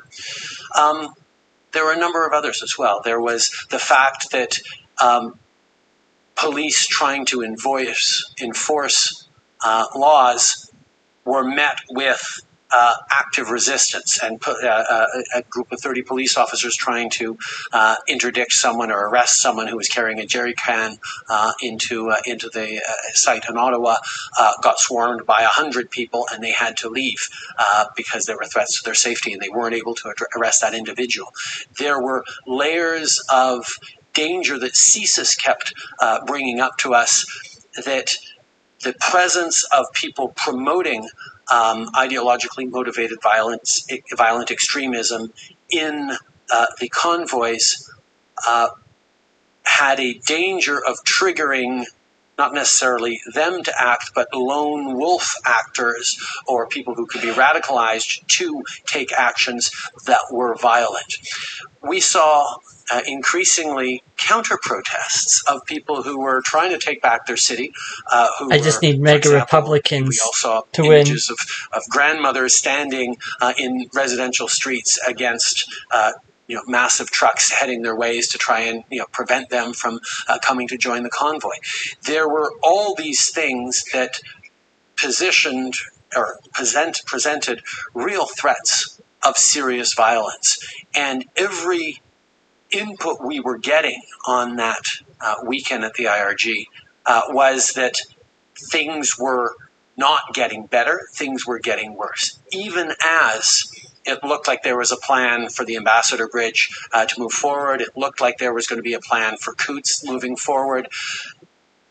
There wasn't a sense that things were dissipating. On the contrary, we were hearing about Fort Erie, we were hearing about the Blue Water Bridge in Sarnia, we were hearing about potential blockades in New Brunswick, we were hearing about potentials at La Colle, we were hearing more convoys and more supporters heading to different places to take action. There were things going on in BC and Surrey. Like, there was a sense that this was a broadly spread thing. And the fact that there was not yet any serious violence that had been noted was obviously a good thing, but we could not say that there was no potential for threats of serious violence, for serious violence to happen over the coming days. We were seeing things escalate, not things get under control. Yeah, because you were escalating them. You mentioned there that the Ambassador Bridge was on its way to resolution in a sense, and Coutts was on its way to resolution. One of the things that's come up in the evidence is that at this juncture, Ottawa could also perhaps have been said to be on its way, perhaps at an earlier stage, to resolution in the sense that a plan, an integrated plan for policing and was coming together at that point. And that may not have been something that was clearly expressed on the 13th to the IRG and or cabinet. So first I wanted to ask you what your understanding of that situation was at the time. First of all, from the beginning, from the approach of the very first weekend, we heard from various authorities and police of jurisdiction, don't worry, we got this. There's a plan. There's a plan, and for the second weekend, there was a plan. We have a plan for this, and it's not going to happen, and we've got this, we're getting more resources. No, there's a plan. We kept hearing there was a plan. And even, we heard in testimony here that there was a plan on the 13th that the Ottawa Police Services pulled together. I would recommend people take a look at that actual plan, which wasn't a plan at all. It was a talk about using liaison officers to try and shrink the perimeter a little bit. But as you look at the annex for how the troops are deployed, how the police officers are deployed, what resources are going to be need, every annex is to be determined later, to be determined later. It was not even in the most generous of characterizations a plan for how they were going to end the occupation in Ottawa. When the plan did come together, and if someone wants to compare the supposed plan on the 13th with the actual plan on the 17th that Ottawa Police Services pulled together, you see the crisp difference between these are the types of units we need, these are the resources we need, this is how we're going to do it, this is all the stagings of it on the 17th. It was not there on the 13th. But even beyond that, because I'm not fully aware how much of this is hindsight and how much of this was that general sense we got, that people continued to say, oh no, we're going to be able to get this under control. I think, and we're jumping ahead, but Jason Kenney was saying on the Monday morning in our First Ministers meeting, yeah, Coutts is well on its way to being under control. We had heard that before. There were fluctuations going on in the various sites across the country. It was not enough just to have a plan to clear a couple of lanes. It was getting the situation under control so as to prevent a recurrence or a restaging of a protest elsewhere. And that was what was very clear from all the perspectives around the table, that there was not confidence that we were on a track to getting the national emergency under control in the coming days, that it was continuing to be a situation that was not being controlled by police, by officials. Okay, so we will get to the First Ministers meeting, but let's just finish off on this point with the 13th. In a lot of the evidence that has come out before the commission, we see hesitancy and reluctance to invoke the Emergencies Act. So officials advising that this may make things worse, this may inflame tension, this may embolden protesters, etc. And we also obviously heard from Mr. Vigneault saying, and the CSIS assessment, that there was no threat to the security of Canada under the CSIS Act. And then we heard Mr. Vigneault say, but I still thought that the act was necessary, and I conveyed that to the Prime Minister. So can you tell us, was there consensus on the use of the act? What did you hear about whether or not people agreed with this interpretation, whether you should vote the act? Yes, there was consensus around the IRG table on Sunday the 13th. There is no question about it. And Director Vigneault's answer on that is absolutely consistent. CSIS, for example, wouldn't feel that they had the capacity to bring in a wiretap against one of the convoy organizers under the CSIS Act because the tools that they have and the threshold they have to meet for what is a threat to the security of Canada, according to CSIS's evaluation, was not met. And that was something we heard from the very beginning. CSIS continued to say from the beginning of the protest, we haven't yet, under the CSIS Act, reached a level of threats to Canada. But the director of CSIS is also one of the national security advisors to me, and in looking at the frame and scope of the situation we were in, was very comfortable in saying, yeah, for the purposes of the CSIS Act, this is not met. But for the purposes of the Public Order Emergencies Act that the Governor and Council has to make a reasonable decision about, we feel that it is met. And that was the consensus from officials around the table. And again, it was about not even just sort of that binary, okay, do we declare the emergency or not? It's, do we declare a public order emergency so that we can bring in these specific measures? And as we went around the table on that, and my expectation is, that was a virtual table, I believe, but my expectation is always, if you have significant disagreements, this is the time to speak up. There was no voice saying, hold it, we don't think you should do this, or I don't think you should do this. Which does happen from time to time in cabinet meetings and in IRGs. And if someone had come up and said, okay, we don't think, us at Transport Canada, we don't think that we should invoke a public order emergency, I would have said, thank you, I would have taken that into account.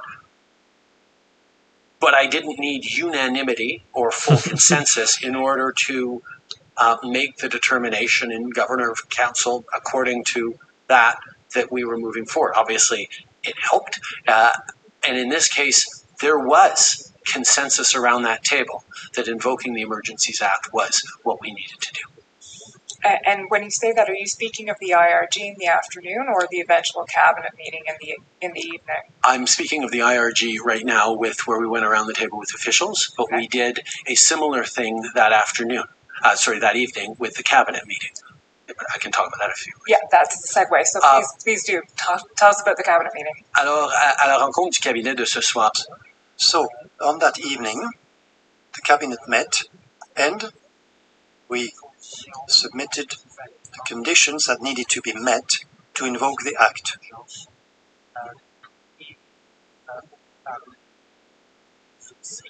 And we discussed at length of the tools that were needed and of the, I believe, 6 provisions that could bring to an end to this situation. 6 elements that could not be invoked by other means, but calling this law on emergency measures, this act. So there was a healthy discussion around the table. Every minister who wanted to express themselves did so. And I won't go into that detail, but I can say that there was consensus, clearly. Consensus that I had to move on and consult the premiers and move on to invoking the Act. We did not decide on invoking the Act then, but I could hear the reactions, just as I did before the same day with the IRG meeting, that people felt comfortable enough and together enough on this issue. Yes, we could move on towards the possibility of invoking the Act the next day. Part of the discussion at the cabinet table as well. Oui. OK. Et après, et enfin, vous avez eu le même sort. Yes, you made the same consensus then.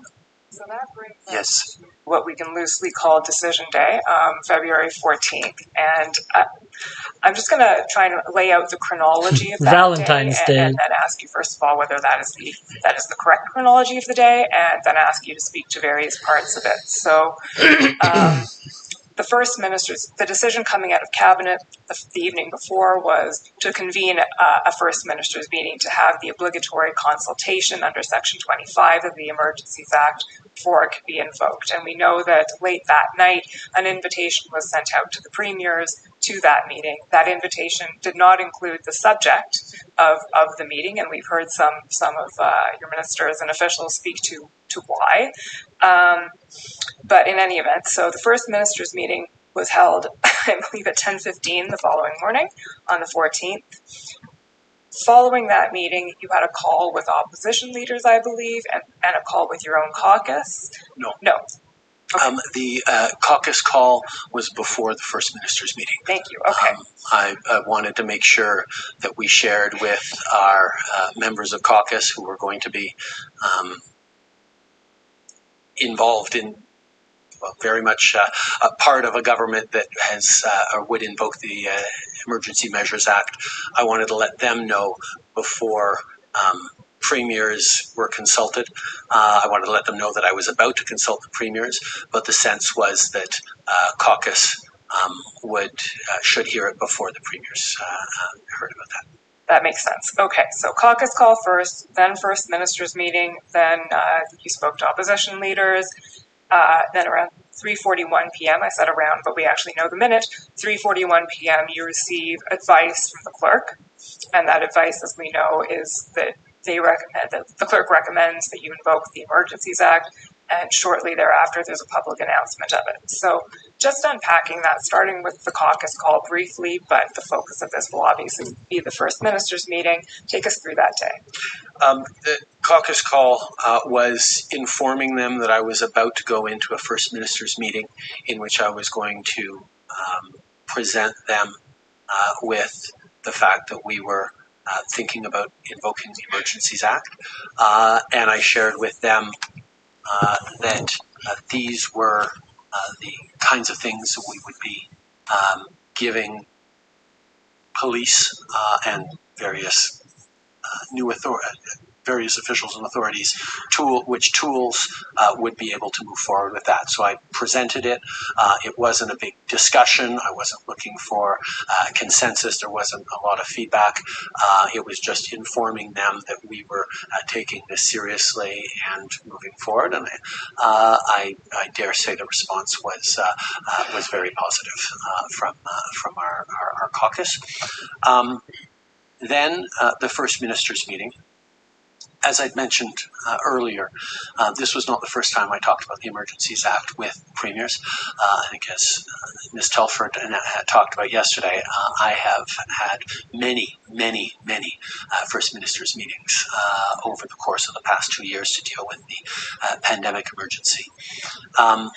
And we have always worked very constructively together. And for me, being able to sit down with them and highlight that we were seriously considering invoking the Emergencies Act in order to do the following things.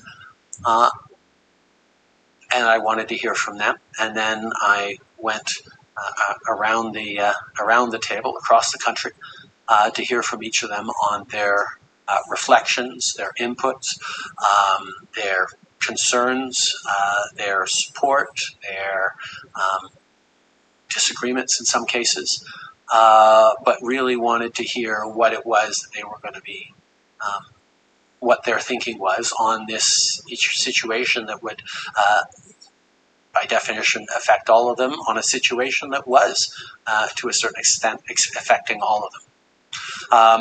At the end of that meeting, I reached out to the opposition leaders, had conversations with them about what I was reflecting on doing, and asked for their support.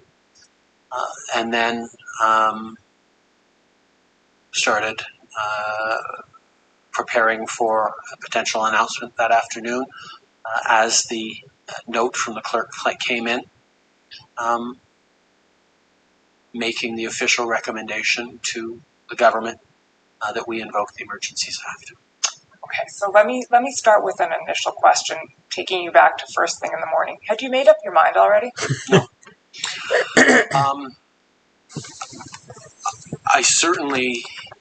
I was a long way down the road of realizing that it was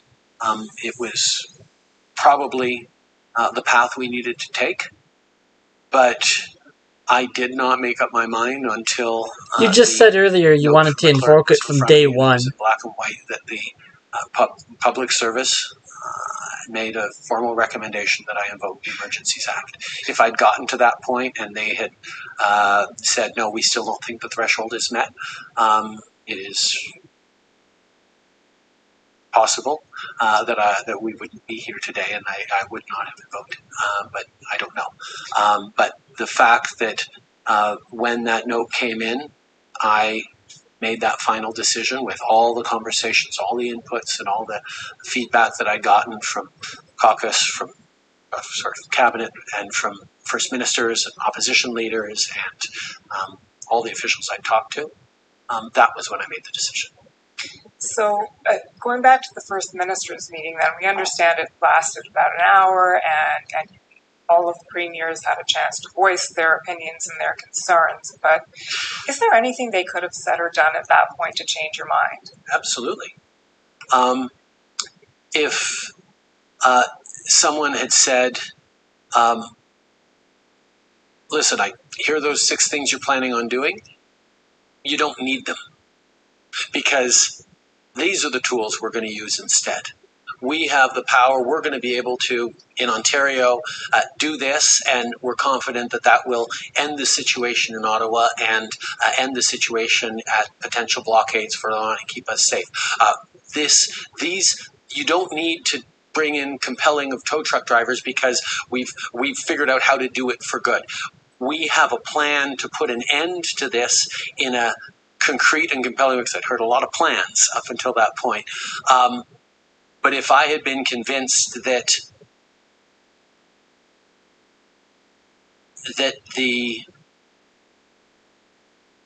other orders of government or any other law in Canada was sufficient to deal with this emergency, then we wouldn't have met the threshold, because part of the threshold for the Emergencies Act is unable to be dealt with under any other measures or laws in Canada. And if they had said convincingly, or enough of them had said, no, you don't need it because we have it under control, which is to a certain extent what they all said to me when I had this conversation with them around the pandemic. I said, listen, there's a lot of pressure for us to look at the Emergencies Act. Do we need to bring in the Emergencies Act? And they all said, no, don't bring in the Emergencies Act. We've got it under control. We're able to do this in our own jurisdictions, in our healthcare systems. We don't need to do it. Public order emergency is different than public welfare emergency, but that principle was there, and we didn't invoke the Act back in the spring of 2020. So yes, they could have said things that prevented me, that would have said, okay, let's give it a few more days, or let's not do this at all. They said lots of things, but that threshold that I had personally wasn't met.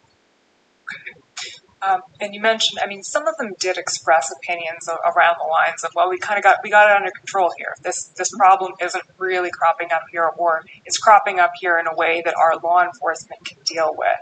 So are you drawing a distinction there between, okay, the premiers may say it's under control here, but that doesn't mean it's under control everywhere. So they would have had to come to you with something that would have solved the big problem as you saw it? Is that? I think there just would have been a sense that the measures I was proposing weren't going to be useful or effective. And what I heard on the contrary was concerns that we'd shared that this might inflame the protesters to declare a public order emergency and bring in martial law, which was one of the concerns, or that they would interpret it as that. Of course, it wasn't martial law, and it did not suspend people's fundamental rights and freedoms. But it at the same time, You took their bank accounts away. Don't tell me you didn't suspend their fundamental rights and freedoms. But I was balancing off against, okay, there is a danger of further inflaming the situation, but the situation was already pretty inflamed, and my concern was if we continue to not do anything, are enough citizens going to start counter-protesting and taking things into their own hands at various places across the country that we do get into dangerous, violent situations. Even Premier Moe, I believe, we could pull it up, but I think people have seen it a few times, highlighted that he didn't have any real, that the 6 elements we had seemed reasonable enough, but he was in disagreement with the invocation of the Emergencies Act, that those 6 elements we should maybe move forward with in some way, but without doing the Emergencies Act. That was something that we'd looked at trying to do as well. But it was clear that in order to do those, bring in those tools, the Emergencies Act was the vehicle that was created for that purpose so that we could respond to a national emergency. Jason Kenney, I believe, said, I'm not going to quibble with the use of the Act, but we don't need it here in Alberta. And that was something that came out a number of times. He just mentioned those who were Alberta. supporting it said, yeah, you do what you need to do. Don't think we need it here, but I know this is a situation where you should probably do it. Or can you not do it in my jurisdiction and just do it for Ontario? And that was certainly something that I had reflected on, and certainly reflected on further through that conversation. But the reality is there were pop-ups and troubling reports right across the country that we were getting from all of our various inputs. There was a financing of these convoys that was coming from every corner of the country and internationally.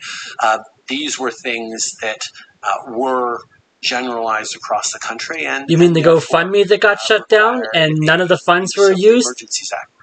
Par exemple, le Premier ministre Legault a exprimé.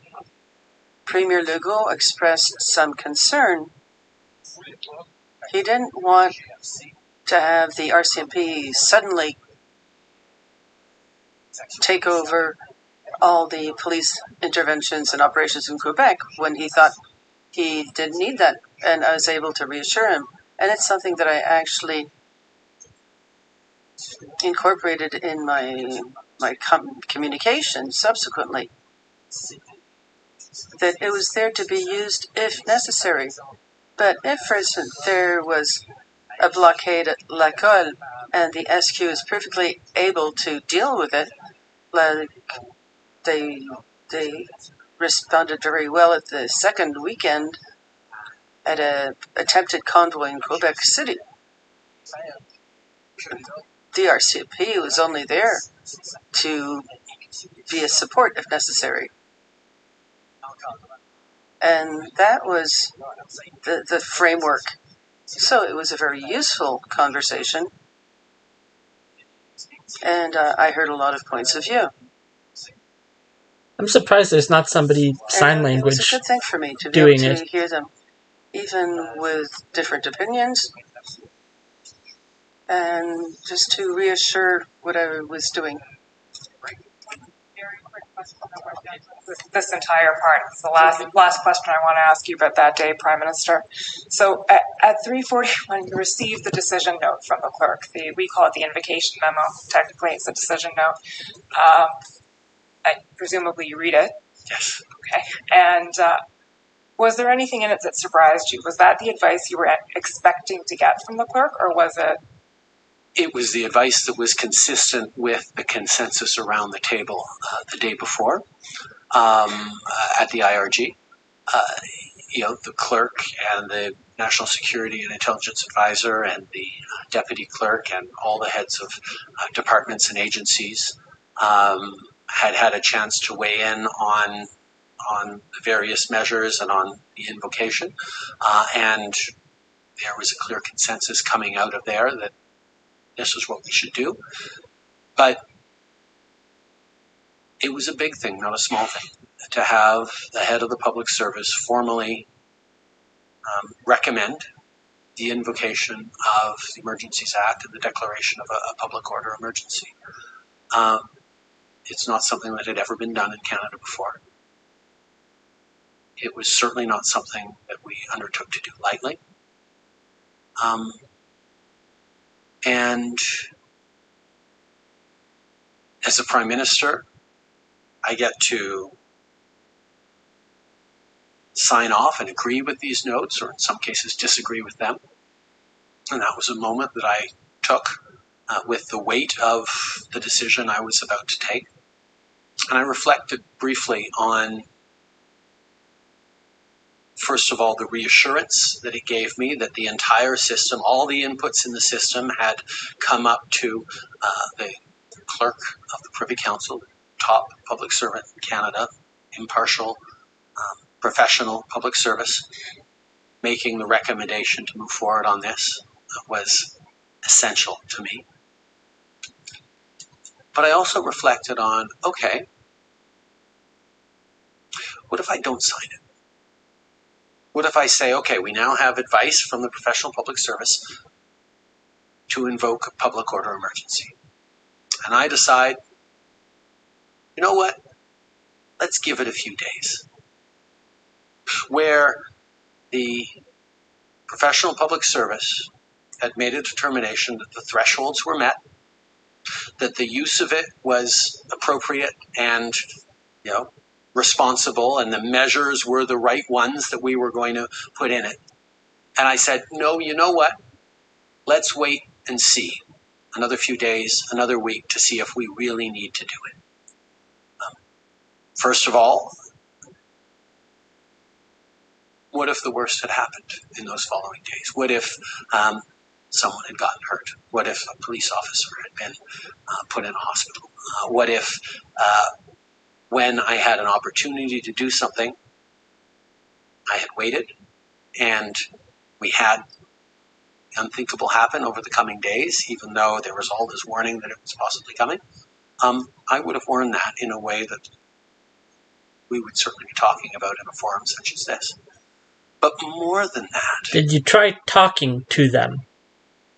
Just a thought. The responsibility of a Prime Minister is to make the tough calls and keep people safe.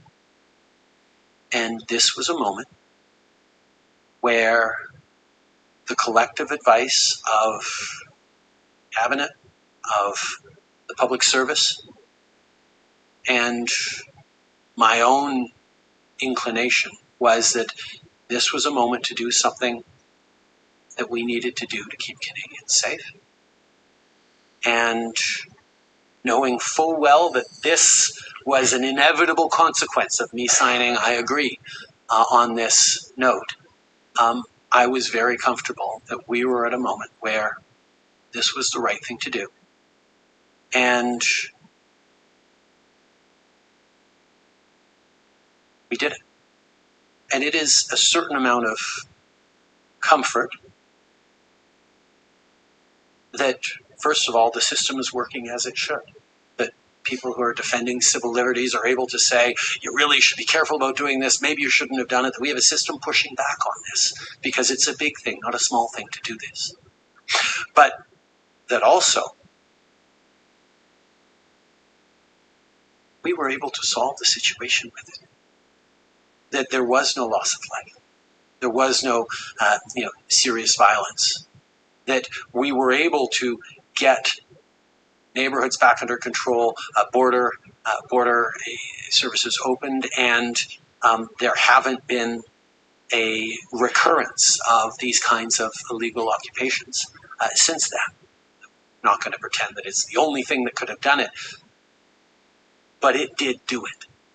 And that colors the conversations we're having now with the fact that these could be very different conversations. And I am absolutely serene, confident that I made the right choice in agreeing with the invocation. Commissioner, definitely a good time for a break. Okay, so we'll take the morning break. We'll take 15 minutes, please. The commission is in recess for 15 minutes. La commission levée pour 15 minutes.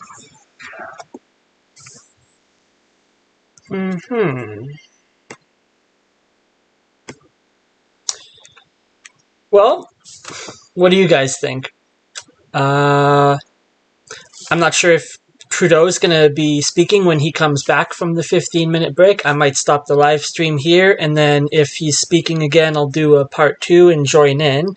I was listening to the news last night, and they were talking about the redefinition of language, specifically around what constitutes a national threat of security to Canada.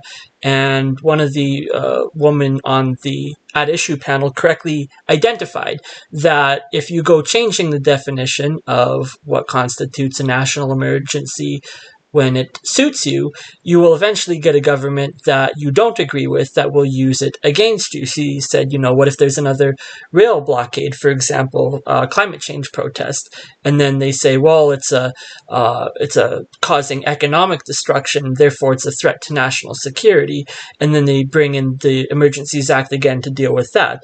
I would wonder if there's any legalities around if you would think it would open the door that if they change the definition of what constitutes a national emergency to include any perceived and or otherwise damages to the economy, is that not grounds for every single politician, every single police officer and law enforcement official who locked down businesses for 2 years to be under arrest for threatening the national security of the country? If the definition of threat to national security includes economic destruction, look at all the businesses that went under during the COVID lockdowns. So the politicians responsible for that would be breaking their own threat to national security policy, I would think.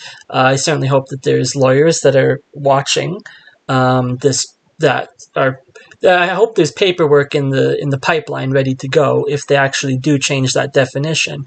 As for the Emergencies Act being invoked, this is obviously Trudeau's defense of it. There's a lot of people that thought that the threshold, myself included, was not met. This gave the government powers that it didn't need to have, such as shutting down people's bank accounts.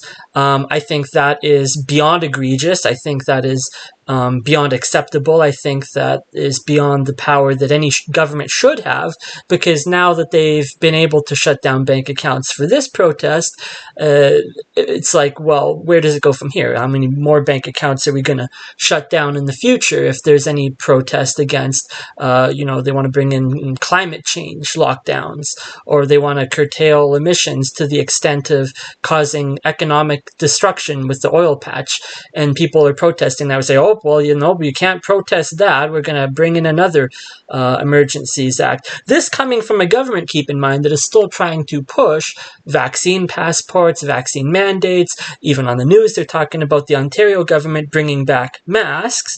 Trudeau mentioned that there hasn't been reoccurrence in Ottawa since February. I would hope to see that if the government does bring back all of the policies that they let go in March of this year, going into the winter, if they bring back mask policies, vaccine passports, all the shenanigans that not even Biden is doing in America. Biden's not even pushing it anymore. We might see this become an annual event. Let's put it that way. Arresting Canadian citizens and throwing pastors in jail for months at a time. I don't know how long Tamara Litch spent in jail, and Pat King spent in jail. I think Pat King might even still be in jail. I know they let Tamara Litch out on her good behavior. This is very politicized issue in Canada. It's something that a lot of people feel that they did not have the ability to air their grievances over, especially with social media platforms, GoFundMe taking down the funds. All of the funds were confiscated, and then they were eventually redistributed back to the people. I think I spent $20 to the truckers for them to buy fuel and gas. Trudeau was also mentioning the gasoline, the jerry cans being dragged throughout the city. The trucks were running basically 24/7 because it was the middle of the winter, and to keep the heat on in the trucks to operate and to keep the living environment okay so that the truckers would not freeze to death, you need to have that fuel going. So you might make an argument that, it's illegal to be carrying gas cans of jerry cans of fuel throughout the city. But the alternative is to not refuel the trucks, and then they run out of power and die, and now you've got 20,000 freezing people in the trucks. The heat from the cabins of the trucks eventually disperses and goes away. You mentioned using children as shields. Well, a lot of families, they went there with their entire family, which would include the children, and there was activities for them, the bouncy castles, which he has not yet mentioned. You would expect that if they're going to have their children there, then obviously they're going to have things for them to do. That's not necessarily using them as human shields. Now, if the cops want to come up and beat the living shit out of someone because they're protesting what they perceive to be their fundamental rights, and if there's a child there, we've seen videos also at the pandemic of cops going into schools and beating people for not wearing a mask, or that Canadian hockey player, 16 years old or whatever, who was on the ice not wearing a mask. And so the female cop went over there and beat him and kicked him down and kicked the shit out of this 16-year-old kid for the crime of not wearing a mask. So don't stand on this ground of morality and say, these truckers, they're so evil because they used their children as shields. It's like your own police officers were directed by the government to beat children for not complying to the mask mandates, and that's just part of it. He mentioned the Coutts border crossing with Alberta, the guns that were confiscated down there. That situation was definitely getting rather crazy. It was being led by Arthur Pawlowski. They had this sort of moral, righteous indignation about it, that they didn't want to go home without feeling that they had achieved their goal. And in the end, the mandates were actually lifted. The vaccine passport program was actually stopped. And I think it was April 30th officially the Arrive Can app got shut down. And then the passport program. There's still places here and there that are mandating vaccine passports. I'm going to a Christmas party for the furry fandom in Calgary here in December, and they're going to be mandating vaccine passports to enter. I'd say basically furry conventions are the last place on earth that are even mandating masks, except for government facilities such as hospitals. You still have to wear a mask. The military recruitment center that I sent in my application to, and I had gone in there in September to drop off my medical forms, and they made me put on a mask. No one else in the office was wearing a mask other than the security guard. So it was the security guard and myself, and no one else was wearing a mask. So mostly, by and large, the mandates have let up. But you keep hearing on the news, they keep saying that the mandates are coming back. that they're going into the 19th whatever wave of the pandemic and the lockdowns. So it's like we're not entirely out of the woods yet in Canada. This could go on for several more months or years, or it could morph and progress into something new. Regarding the vaccine passports, the World Economic Forum talking about digital identification and all sorts of things like that. So the infrastructure that was built for the vaccine passports could just kind of transform itself into that. And then it'll be like this one identity that you'll have digitally. It doesn't even have to be implanted or anything. I know a lot of Christians will be like, oh, it's the mark of the beast and 666. It'll be a digital identity that will have your central banking currency, or central banking digital token currency. There's like an acronym for like CBDC or something like that. And that is programmable currency. It's not crypto. It's not like Bitcoin, because it will be specifically tied to your climate credits, a lot of carbon credits that you're going to be getting every month. So there's all things like that. I mentioned that the bank accounts were shut down for the truckers. I put out a video in January or February where I took all the money I had at the time out of the bank in cash. And that was actually a very popular video on this channel. Got about 7,000 or so views. I think that I didn't trust banks. I still don't trust banks. I don't trust banks at all, not to confiscate and liquidate your assets from the account. I mentioned I got refunded. The $20 I sent to GoFundMe showed up as a refund charge on my credit card, so I got that money back. But it was not meant for me. It was meant for the truckers to buy gasoline and to help pay their legal fees and all that. And even after they switched to Give, Send, Go, which was the so-called right-wing version of GoFundMe, the Christian-based right-wing version of GoFundMe, they got a bunch millions more dollars of donation on that platform, and then people kept pushing. They were trying to sue them for it. This Z Ling or whatever her name was in Ontario, wanting to sue the truckers for $80 million in supposed damages, because it was costing like $6 million a day to pay the police officers that were down there just to sit around and take selfies with the truckers. So it was an egregious waste of taxpayer money. It was a horrible situation overall, and none of the politicians in government, as I mentioned before, did you try talking to them? Trudeau says that we could not have done this any other way except for invoking the Emergencies Act. We had tried everything else. You didn't try anything. It's like that meme or whatever from The Simpsons, where it's like, I'm all out of ideas and I've tried nothing or whatever. He never went, or he never even considered making arrangements to talk with the truckers. And, he was like, oh, well, they're going to kill me and stuff. Well, the majority of them probably would not have. You might have had one crazy person in the crowd who was going to want to kill the prime minister, but I doubt that. And besides, you can still set up a meeting in a way that's secure, and that you have your security forces handy and nearby. But the prime minister did not even offer that as a suggestion. He just immediately was attack.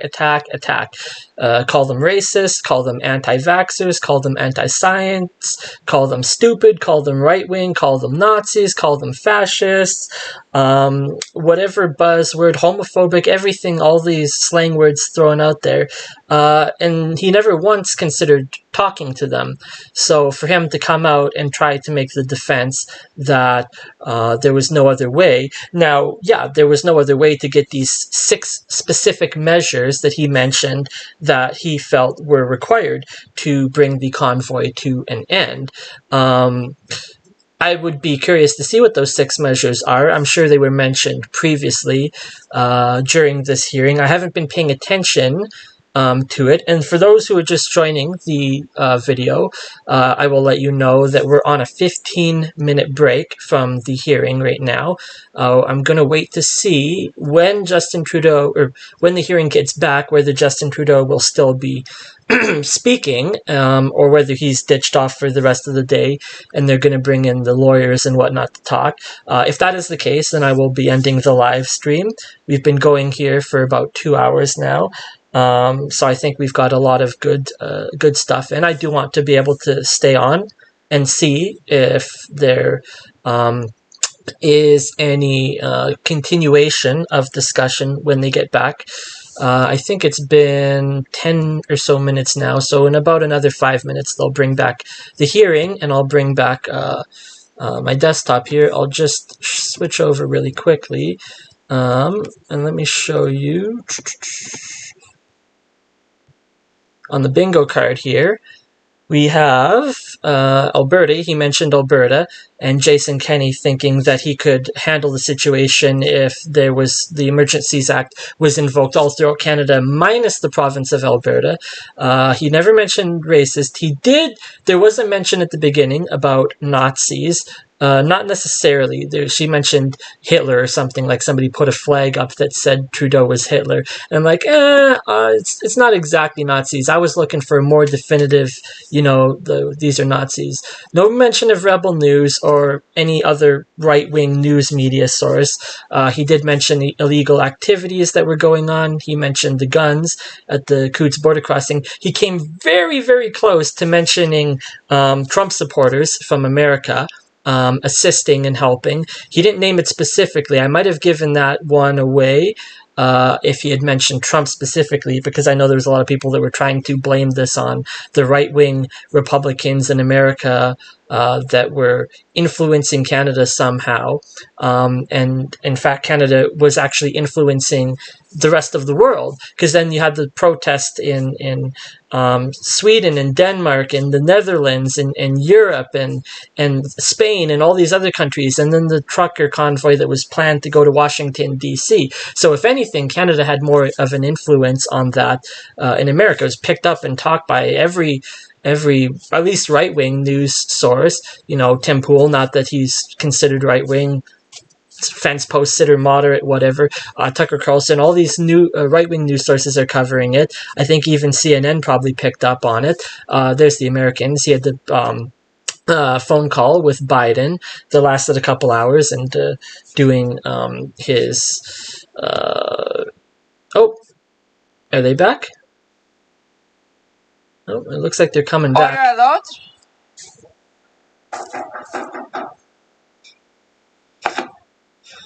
The commission is reconvened. La commission reprend. Bon. Alors, on reprend. Allez-y. Prime Minister, you mentioned before the break that you thought it was a good thing that commissions like this one are here to challenge your decision to invoke the Emergencies Act. I'm about to put that to the test because, as you can imagine, that decision has come under a lot of criticism, and we've heard a lot of that criticism over the last 6 weeks of these hearings. So I'm going to put to you some of the criticisms that we've heard, and I'd like to hear your answers on them. The first one is, well, actually, the first one was that the threshold wasn't met, but I think we've covered that. We don't need to go over that one again.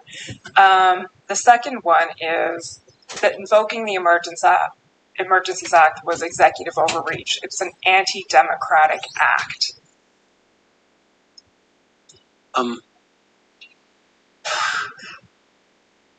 It exists because it was debated and voted on in Parliament many years ago, but duly written into the books and the laws of Canada as a tool available for a situation around emergencies like this. It requires, they're written for situations where the emergency or the urgency requires a government to have tools to put into place in unforeseen circumstances that can't be anticipated years or decades in advance. but that's why it was an important debate when it was brought in. And that's why there are mechanisms afterwards to ensure that it was not used erroneously or lightly. First mechanism, votes, a vote in the House. Next one, a parliamentary committee designed to look into it. Third one, and most importantly, this process itself, which is a really important one that I knew from the moment I invoked that we were going to end up in a room such as this doing this work. And I would have to explain, and we as a government would have to explain and justify this decision to Canadians, because the use of special temporary emergency powers is something that Canadians need to be reassured is within the rules and the principles of our democracy, and that's exactly what this is. Do you think the accountability mechanisms work? Is this a proper check on that power, in your view, sitting in your chair right now? Sitting in this chair and having watched the questions posed of officials and ministers and now me, I can say that it's not something that any government would undertake lightly. This is a serious process where there is a serious challenge function being exercised, as it should be. As to whether it's the best way of doing things, this law was brought in almost 30 years ago. There's always ways of reflecting on doing it differently or better, but that'll be the will of the House, and that'll be based on perhaps recommendations by the Commission. But I think this process works. Okay. The second, or another criticism that's been leveled or challenge that's been made is that it wasn't really necessary. The situation would have resolved itself. And in the end, the way things played out, the declaration was made the 14th, the orders came in the 15th, and then by the 23rd, it was revoked, and everything was solved, and many of the measures put in were never even used. So how do you respond to that? You didn't actually have to do it. It wasn't a necessary measure at the time. It's hard to prove a hypothetical that if we hadn't done it, things could have been resolved. Perhaps they would have gotten much worse. My role was to make what was the responsible call in keeping Canadians safe. The Act was used in many different ways, and far from being, as you perhaps suggest, a proof point that it wasn't needed, that it was only in place for such a short period of time. I think that goes to the fact that it was needed and it was effective in actually doing, with as light a touch as we thought we could have, a resolution to this ongoing situation and emergency. Okay. There's also an argument made that this invocation, you were dealing with an act that has never been invoked before, and now it has been.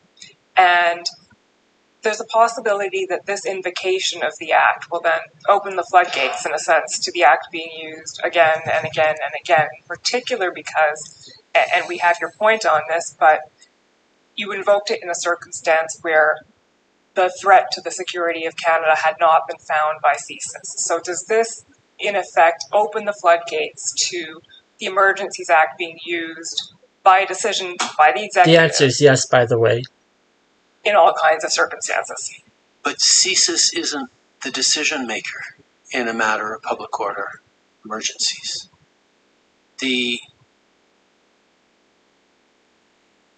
use of the definition in the CSIS Act, as I said before, has two very different contexts from the use of it by CSIS and the use of it in invocation of a public order emergency.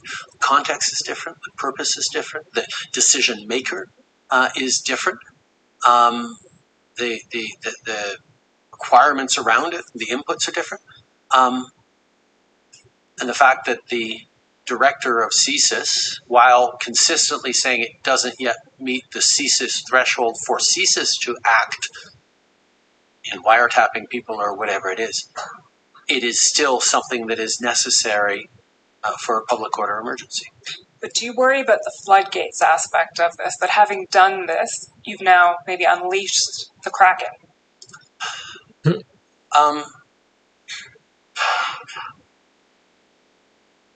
I think, first of all, the excellent work this commission and all the cross-examiners have been doing over the past number of weeks highlights that it's not something to be undertaken lightly. And I didn't need to have seen this commission to consider this very much to be a measure of last resort. This wasn't something we were eager to do. And I dare say that future governments are likely to look at this experience and say, yeah, no, it's not really not something we want to go through lightly. But the law is on the books to assist in dealing with national emergencies. And the determination was made by the governor and council, by the professional public service, that the thresholds were met and that this was necessary. And regardless of any setting of precedents, I think it would be the worst thing for me to say, even though the thresholds have been met, even though it is needed and necessary, we're not going to do it because someone might abuse it or overuse it in the years to come. When there's a national emergency and serious threats of violence to Canadians, and you have a tool that you should use, how would I explain it to the family of a police officer who was killed, or a grandmother who got run over trying to stop a truck, or a protester who was killed? I hadn't used the tool. He's got hecklers. One of the protesters, one of the occupiers, had been killed in a violent clash with someone else. Getting this situation under control and protecting the safety of all Canadians is a priority.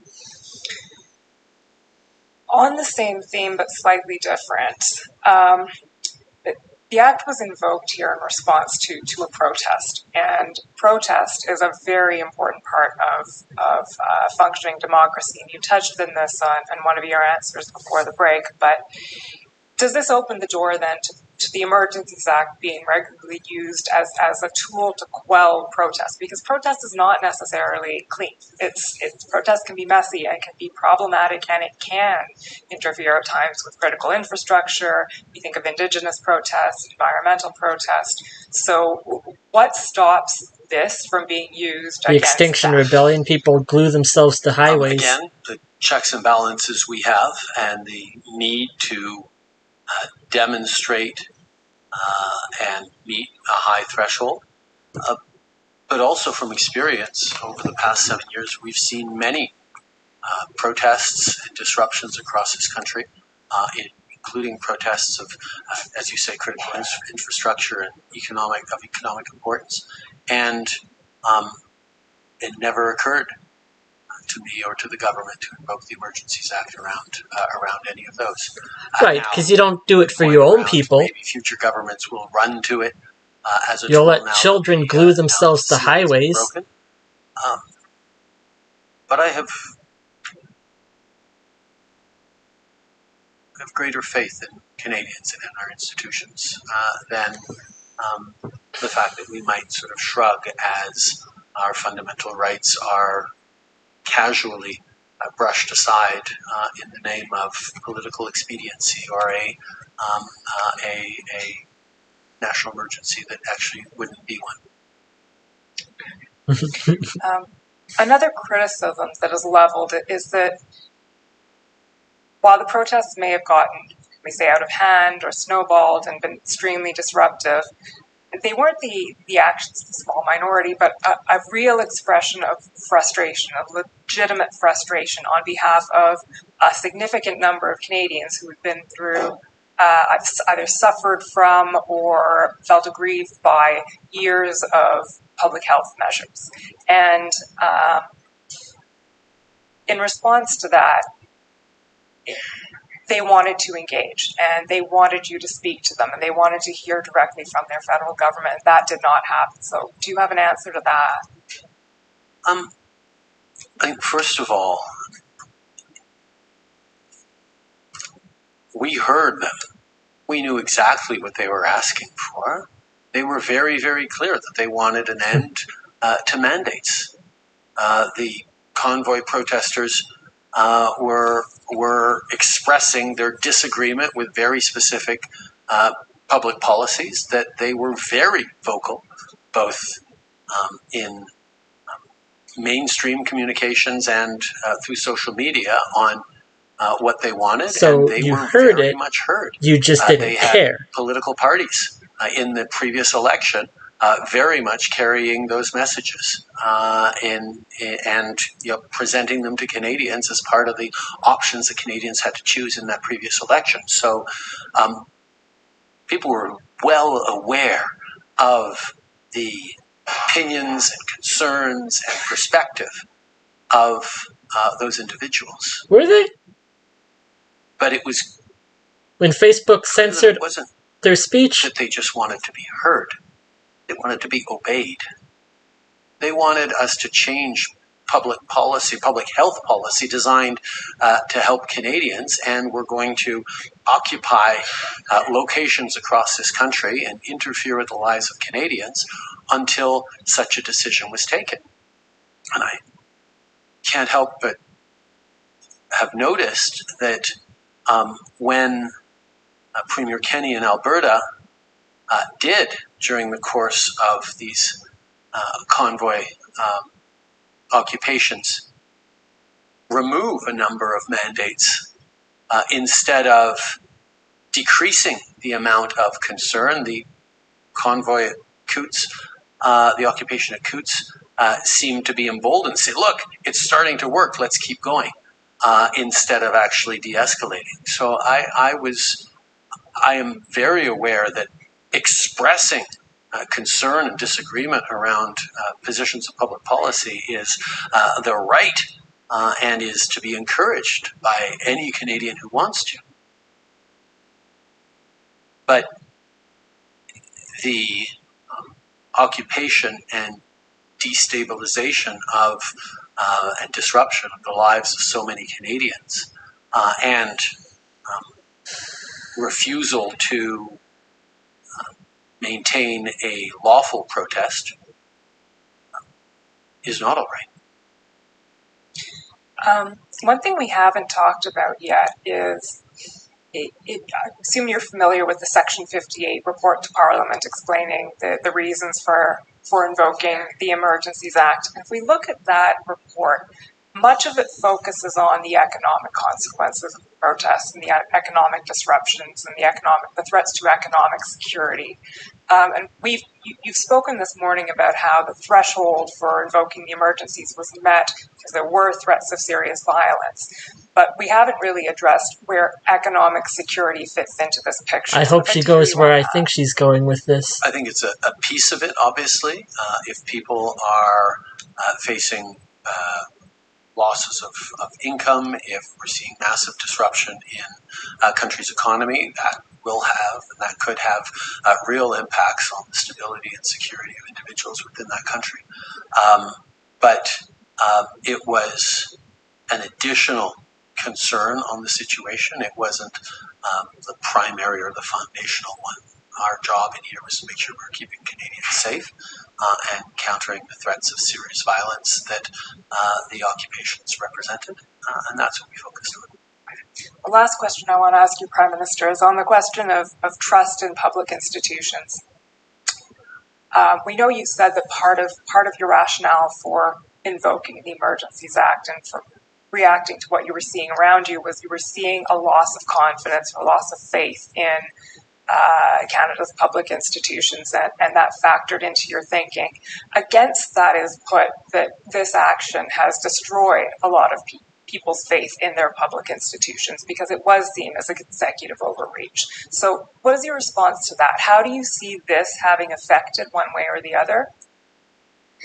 I think we saw during the past couple of years, and beyond that, in times we're living in, that people's faith in their institutions and in their democracy is really, really important. During the pandemic, one of the things we knew that was really important was if we wanted people to follow public health advice, if we wanted them to stay safe during the pandemic and stay home during those first weeks of Come on, Canadian say it.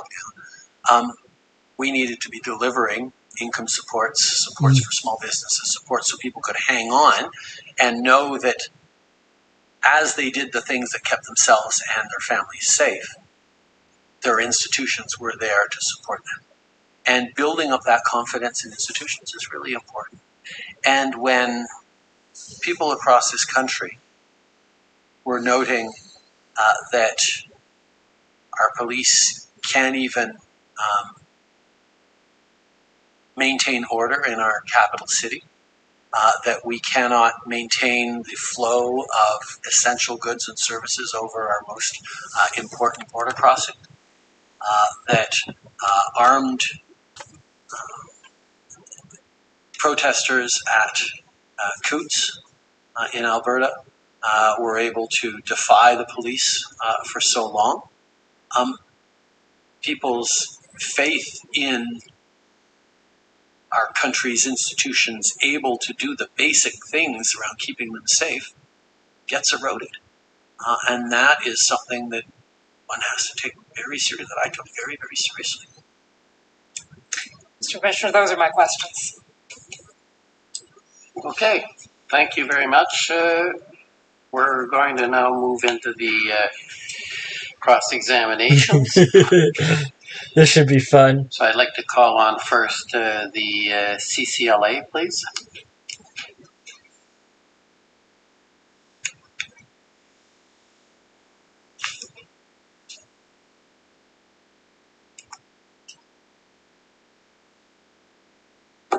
Good afternoon, Prime Minister. My name is Eva Krajewska and I'm Councillor for the Canadian Civil Liberties Association.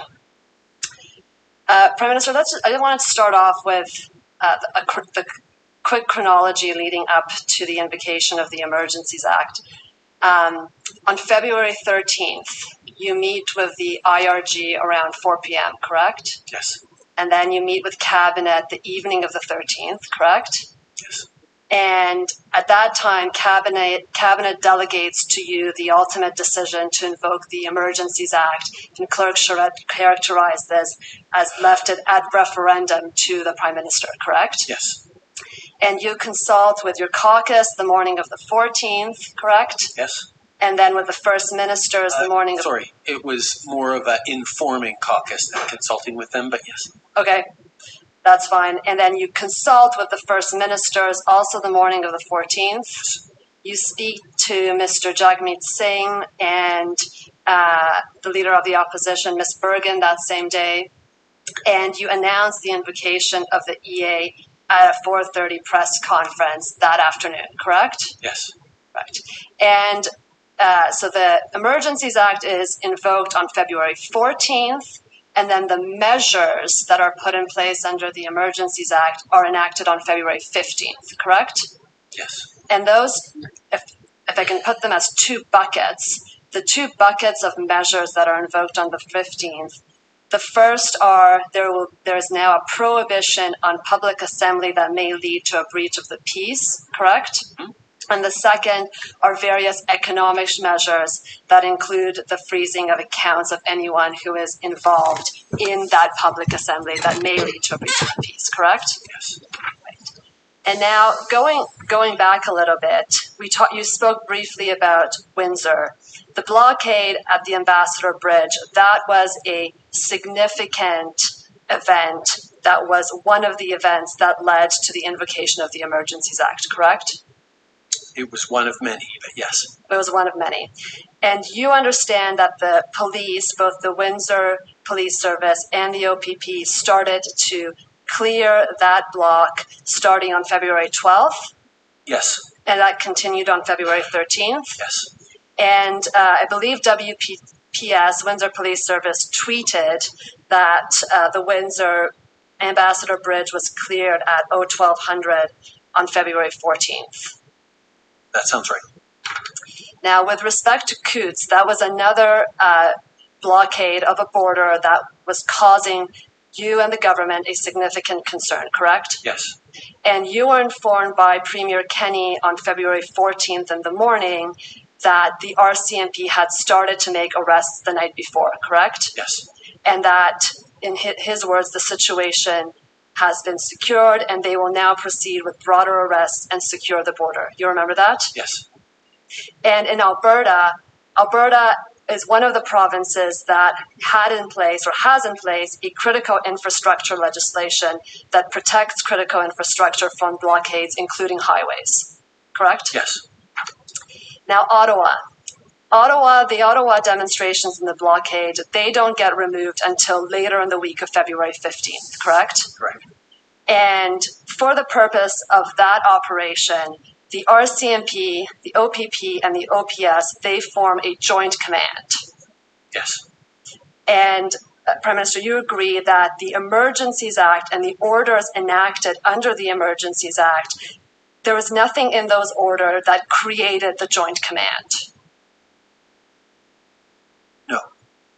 Right? Sorry. Yes, I agree that the Emergencies Act did not address creation of joint commands, although it did allow for the easy deputization of RCMP officers to enforce municipal bylaws and municipal rules without having to go through the usual processes that are required if they want to do that, which allowed for a greater integration. Correct. It did away with the administrative process that was taking some time of having the RCMP enforce local bylaws. So it did facilitate the coming together of those three forces. But the joint command in and of itself, that was something that the police could have created and could have done without the invocation of the Emergencies Act. Yes.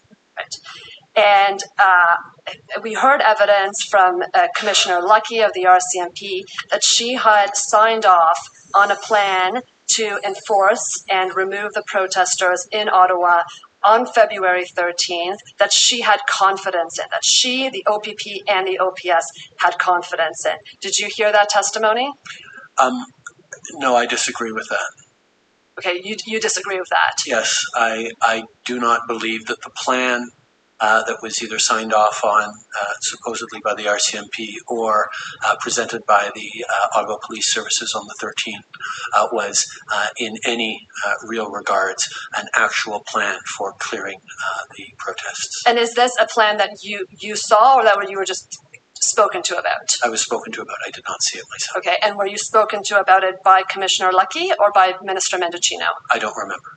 You don't remember. But as of February 13th, your impression was that the plan that was in place at that time was not one that you or the RCMP had confidence in. It was not one that we had confidence in, no. Okay.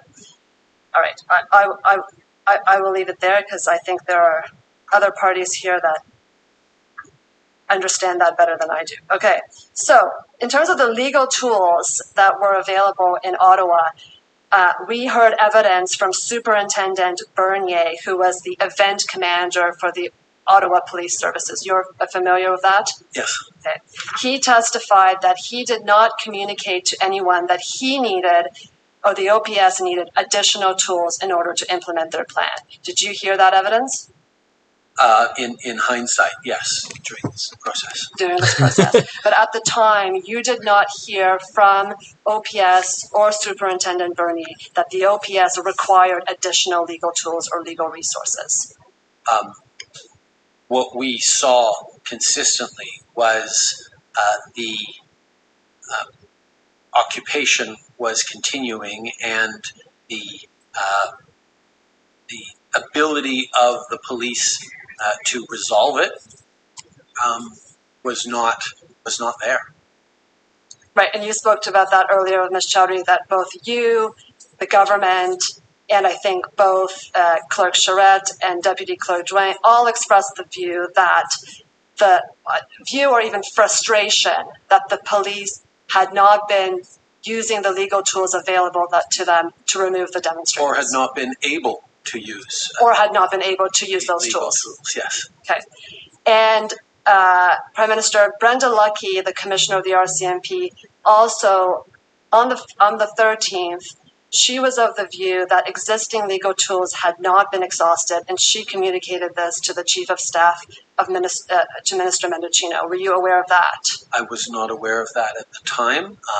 As we went around the virtual table at the IRG that day, the consensus from everyone, including the Commissioner of the RCMP, was clear that we were advancing on these extra tools. And as I said, I don't disagree with that assessment that not all tools had been used. That was part of the problem, that not all tools were being used to end this occupation. Right. And Prime Minister, we talked about the threshold for invoking a national emergency. You spoke about that briefly in your examination in chief. And you understand that other than the threshold in the CSIS Act, part of the test is whether the matter exceeds both the capacity and the authority of a province to deal with the matter. You understand that? Yes. And Deputy Clerk Drouin said that authority refers to legal authority and capacity refers to operational capacity. And you would agree with that? Okay, yes. And when I'm taking you back now to your press conference at 4:30 on the 14th. At that press conference, you specifically referred to the fact that there were serious challenges to law enforcement's ability to effectively enforce the law. You remember that? Yes. And that the Emergencies Act will be used to strengthen and support law enforcement agencies at all levels of the country. You remember saying that? Yes. And that the police will be given more tools to restore order in places where public assemblies can constitute illegal and dangerous activities. Yes. And so at that time, that was one of the main justifications that you stated publicly for the invocation of the Emergencies Act. Yes. And that was, again, because many of your ministers and many of the people in the public service had expressed frustration with the police inability to exercise those legal tools. No, it wasn't just because people had expressed frustration. It was real concern. As you mentioned, that a number of places were moving in the right direction in terms of resolving the situation at Coots, resolving the situation at the Ambassador Bridge. There was a very real and present concern that it is one thing to clear a lane or two, it is another thing to keep a border location or otherwise open. And what we had seen was intentions for the convoy to pop up again at the Blue Water Bridge in Sarnia, at Fort Erie. There was discussion of McCall. There were more activities starting in Surrey, BC, at other border crossings. There was a ongoing concern that it wasn't just about ending the places that were there. It was ensuring that they simply didn't shift to another locale, because many of these convoy participants had come a long way across the country and were mobile enough to go to another nearby location. And so you were in a sense making sure it was almost preventative in terms of we remove them and we want to prevent them from relocating and restaging at another location. Would that be fair? Yes, that was a concern, but at the same time, there was very much a concern that it be temporary that we brought it, that we not keep the Emergencies Act in place for a minute longer than necessary. And when the RCMP suggested that they wanted it in place for 3 weeks, or they would need it in place for up to 3 weeks, we took that very seriously as a request, but we ended up saying, no, we're going to end it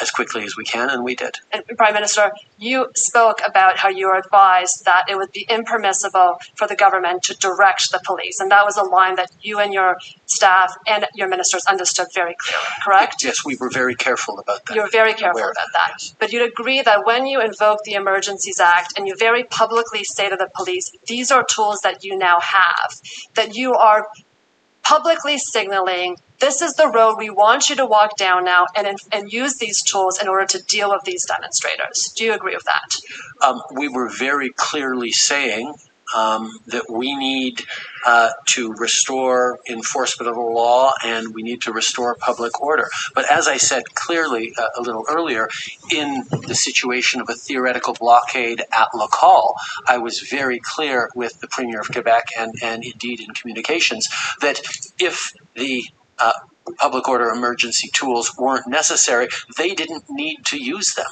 And Quebec did not invoke their own Emergencies Act, correct? They did not.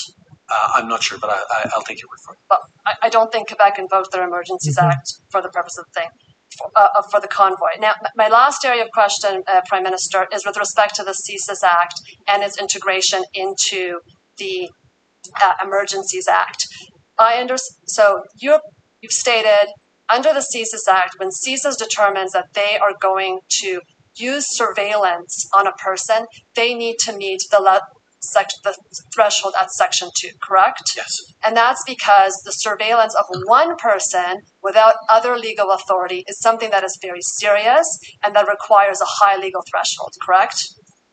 Now, I understand your evidence that for the purpose of the Emergencies Act, we are dealing with a different context, yes? Yes. A different purpose, Yes. and we're dealing with a different decision maker, correct? But I would put to you that when invoking the Emergencies Act, that threshold, the level of threshold of the security threat that must be met cannot be any lower than it is when CSIS is proposing to surveil one person, that the threshold is no different. Do you agree with that? Yes, I do. Thank you, Prime Minister. Those are my questions.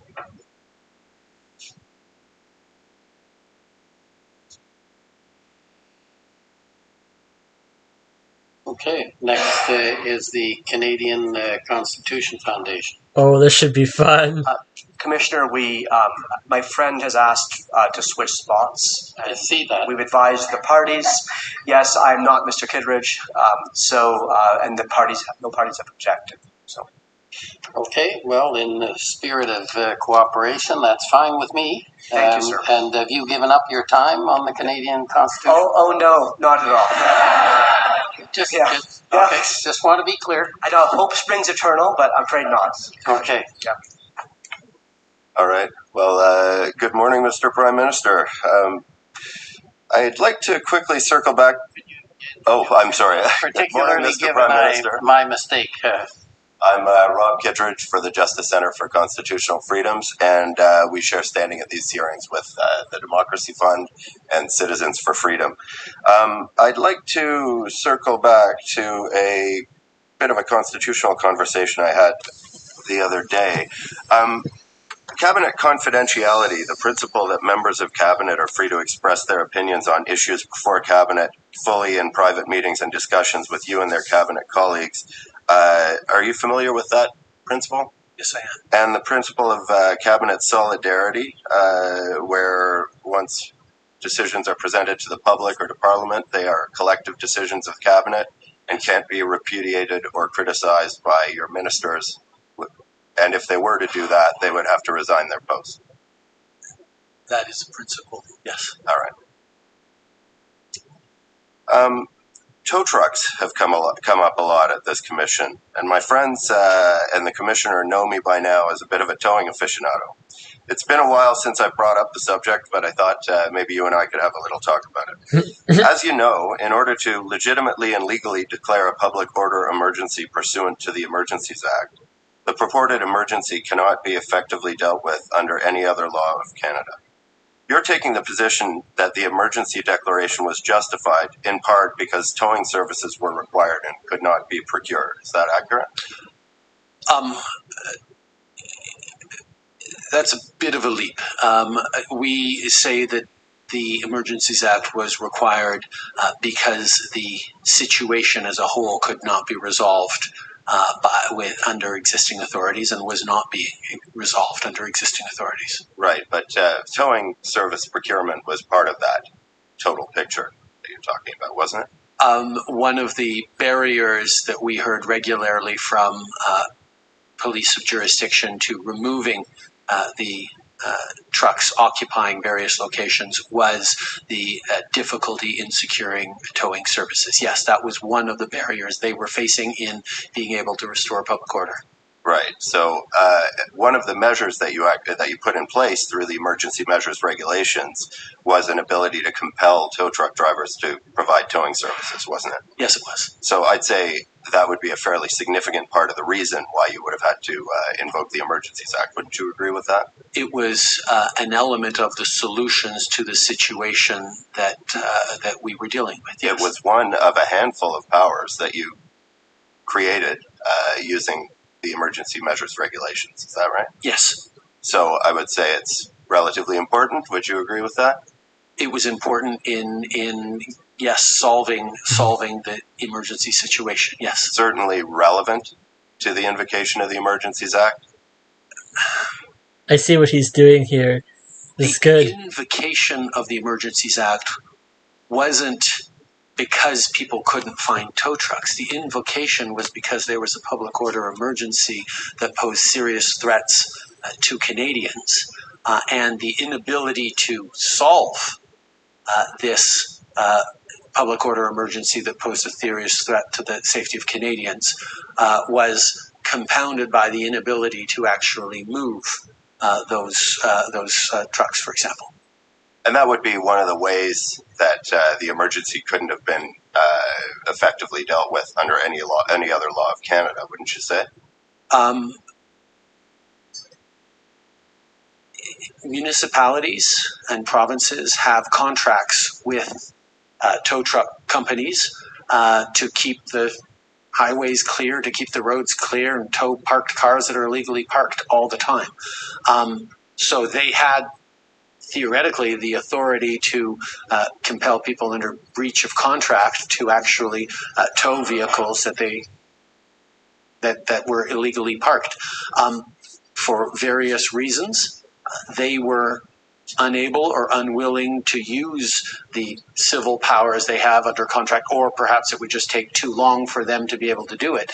But in feedback with everyone from Alberta to Ontario to elsewhere, was that they needed to be able to compel those tow trucks to actually do the job of clearing the streets. And you, in fact, put that power into the emergency measures. Yes, we did. And so a discussion of tow trucks is relevant to this discussion we're having right now. Yes. We talked about cabinet solidarity earlier. There's been a waiver of cabinet confidence, partial waiver, I should say, of cabinet confidence, the related principle that would have allowed you to withhold documents from this commission. You've disclosed quite a few, and would you say you've been pretty transparent with the commission? There have been hundreds of public inquiries over the course of our country's history, and only 4 times were there waivers of cabinet confidence.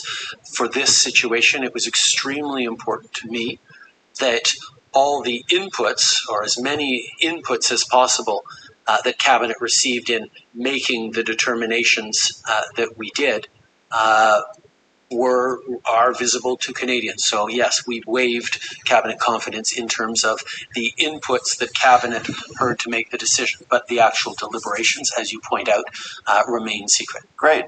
So you wanted to make sure that the relevant matters were visible to Canadians. Can I pull up POE JCF 2, please? So this is a document as it's coming up. We've been having a bit of an argument over the last little while about some redactions that were made in the documents disclosed by my friends for Canada. And there were some disputes about parliamentary privilege and irrelevance. But in this particular document, I'd like you to take a look at this. This first document was what was originally disclosed. And this document, the second one, had some redactions removed and those documents were order disclosed last night, and were Canada took the position last night that there was reason to insist on this redaction, or that this document not be produced unredacted. But I wonder if maybe you could, and at the end of the day, this was produced at 10:26 a.m. this morning, so I'm a little more unprepared for this cross than I normally am. But I wonder if you could look at that first redaction on the original disclosure and see if you can see the reason for the redaction that's highlighted in the black box there. Appears to say irrelevant and parliamentary privilege. Right, so I'm looking at the irrelevant one. Could you identify on the other side what information was blacked out as irrelevant by your government? Americans offering tow trucks. Yeah, and wouldn't you say that discussion of tow trucks was relevant to the discussion we're having here today? I'm not the one who made these redactions. It's the professional public service that made those redactions, so you'd have to ask them. More deferral of responsibility. But in any event, I would put it to you that tow trucks weren't in fact required, that the power to compel tow trucks was not used for anything other than convenience, and that tow trucks had been secured at all important locations prior to the invocation of the Emergencies Act. And I got to say, it's interesting to close on this tow truck point. I hadn't expected that to happen. But would you agree with me that tow trucks weren't in fact needed at the time of the invocation of the Act? Mr. Commissioner, Brian Gover for the Government of Canada, and if my friend is going to put that to the witness, he ought to put the proposition correctly. I remind my friend that the evidence of Commissioner Carrick of the Ontario Provincial Police was that the powers under the Emergency Measures Regulation in relation to tow trucks were used. I refer specifically to his February 22nd, 2022 report to Deputy Solicitor General Di Tommaso, which shows that clearly those powers were used. Thank you. Right. Well, I would respond by saying that the evidence so far has shown that while strictly speaking there was an invocation or there was a use of that power under the Act by the OPP, it was basically used as a method to ensure that the payment was made. It's supposed to come to me, and I think those happen to be areas that I'm going to have to deal with. What is in fact the case, but you can pose your question in a different way if you wish. But I think whether or not they were used, whether or not it was required, is something I will. I think we're bearing the lead a little bit here, and I'll ask you again. You would agree that a discussion of tow trucks and information about tow trucks is relevant to the work of the Commission and the discussion that we're having here today, wouldn't you? I know there was a lot of time spent on tow trucks during the past 6 weeks. Right. Well, thank you very much. Okay. Thank you. Next is now the Canadian Constitution Foundation, or have I? It is? Okay. Thank you. I don't want to get it wrong again. It's been a long 6 weeks, Commissioner. Good morning, Prime Minister. My name is Sujit Chaudhary. I'm counsel for the CCF. Prime Minister, I'd like to shift gears a bit and ask you some questions about your role as chair of the cabinet. And so it's true, would you agree, that one of your chief responsibilities as Prime Minister is to chair of the cabinet? Yes. And it's a serious responsibility. Yes. And so yesterday, there was a panel testifying from the Prime Minister's office, I'm sure you're aware. And your Chief of Staff, Katie Telford, answered questions about your role as Chair of the Cabinet. Are you aware of her testimony? Yes. And so she, under cross-examination, she testified that you are the ultimate decision maker for determining the information and documentation shared at cabinet meetings. Do you have any reason to disagree with what she said? Yeah, that was in a series of questions, linked to who ultimately decides who's in the room or not. The reality is the authority rests with me. If I, in seeing what the public service has prepared for me as a list of subjects at cabinet or attendees at cabinet or documents provided at cabinet. If I have significant issue with any one of them, I can say, no, we're not going to present that to cabinet, and it won't go to cabinet. But as par for the course, I do not spend time going over in advance every possible document going to cabinet to say, yes, this can go, this shouldn't go, this can't go. It's an exceptional circumstance. So there's advice provided to you by the Privy Council office? Is that what you're saying on what documentation and information goes to cabinet? It's presented to you for review and then you sign off on it, yes or no?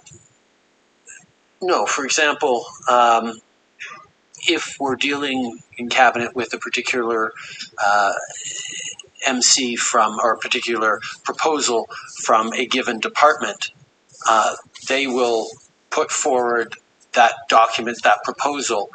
I will, as par for the course as all cabinet members do, read through that documentation as part of our deliberations that we're about to have.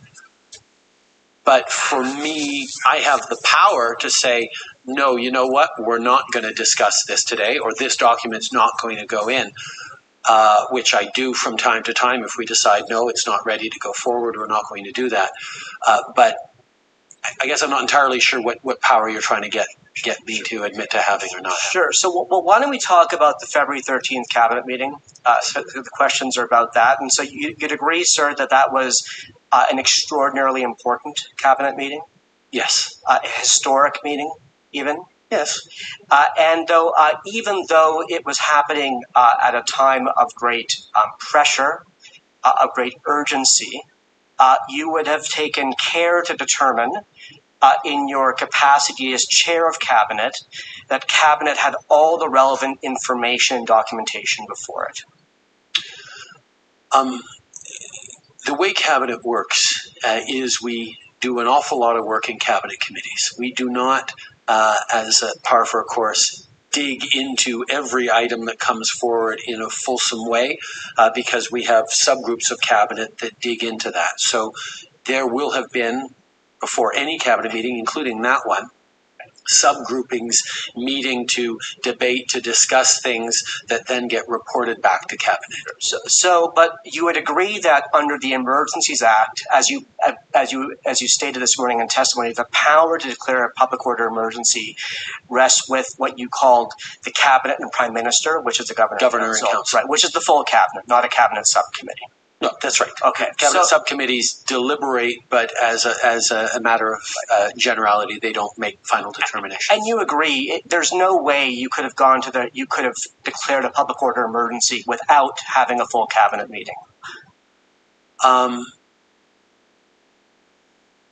In this case, it was something very important to me. I could imagine catastrophic scenarios in which a government might have to declare a public order emergency without a meeting of full cabinet, either because of urgency or because of circumstance that prevents cabinet from gathering. So, but in this case, there was such a meeting. Yes, in this case, I chose to have a meeting. So I'd like to ask you some questions of what you've termed as the inputs to that meeting. And just to be abundantly clear to my friend from the Attorney General of Canada, I'm not going to ask you about the content of any of those inputs that might be protected by confidence. I just simply want to ask you if certain documents were inputs or not to the cabinet meeting, if I may. So the first is that we've heard in testimony that there was a legal opinion that explained the difference in the definition of threats to the security of Canada in the CSIS Act and the Emergencies Act, and you've testified to that this morning. Do you know, sir, if that a legal opinion was provided to the full cabinet at its meeting of February 13th? In matters of legal opinion, in many situations, most situations, we hear from the Attorney General and Justice Minister who reports to cabinet on this or that legal opinion. So was that written opinion provided to the cabinet, sir? I believe it was a report from a verbal report from the Minister of Justice. I'd like to ask you about another document, which is that we've heard about a threat assessment prepared by CSIS, and you're familiar with that as well. and Director Vigneault testified that he'd concluded, or CSIS had concluded, that there wasn't a threat to national security under 2C of the CSIS Act. He also testified that that threat assessment was provided to the IRG on February 13th. So my question is, was this threat assessment provided to the full cabinet on the evening of February 13th? In our reporting to cabinet, there was a reporting on the consensus reached by the IRG, including the director of CSIS, who recommended and agreed with the invocation of a public order emergency. We were not at cabinet dealing with whether or not CSIS had the authority to move forward with a wiretap on one person or another. It was a discussion on the invocation of a public order emergency, which requires reasonable grounds for the governor and council to make a determination. So you'd agree that that document was not provided to the full cabinet on February 13th? You said a report. Which document is that? The CSIS threat assessment. And if I could rephrase what you said, you just said the IRG considered that report, it discussed it? No.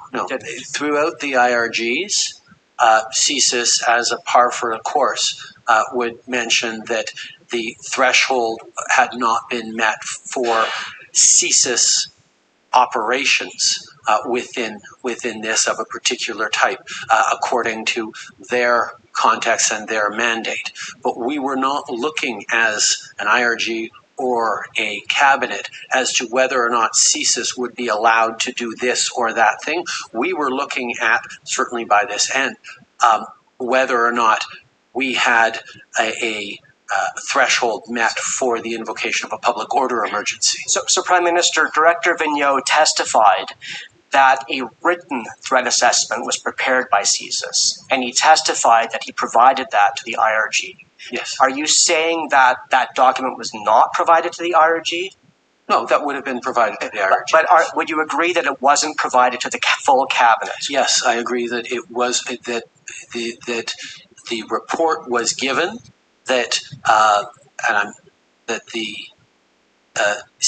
narrow CSIS threshold was not met for a CSIS operation, but because that was not the issue at play in this cabinet discussion, the issue was the threat of serious violence threshold met in the context of a public order emergency, was the discussion at play. And Prime Minister, this morning in your testimony, you addressed the policing plan that was prepared by the OPS, and I believe you stated we should read it, we should look at it, because it wasn't much of a plan. Is that fair? That is my understanding of it. So, sir, I'd like to pull the plan up on the screen, please. And Mr. Registrar, it's PB NSC CAN 407734.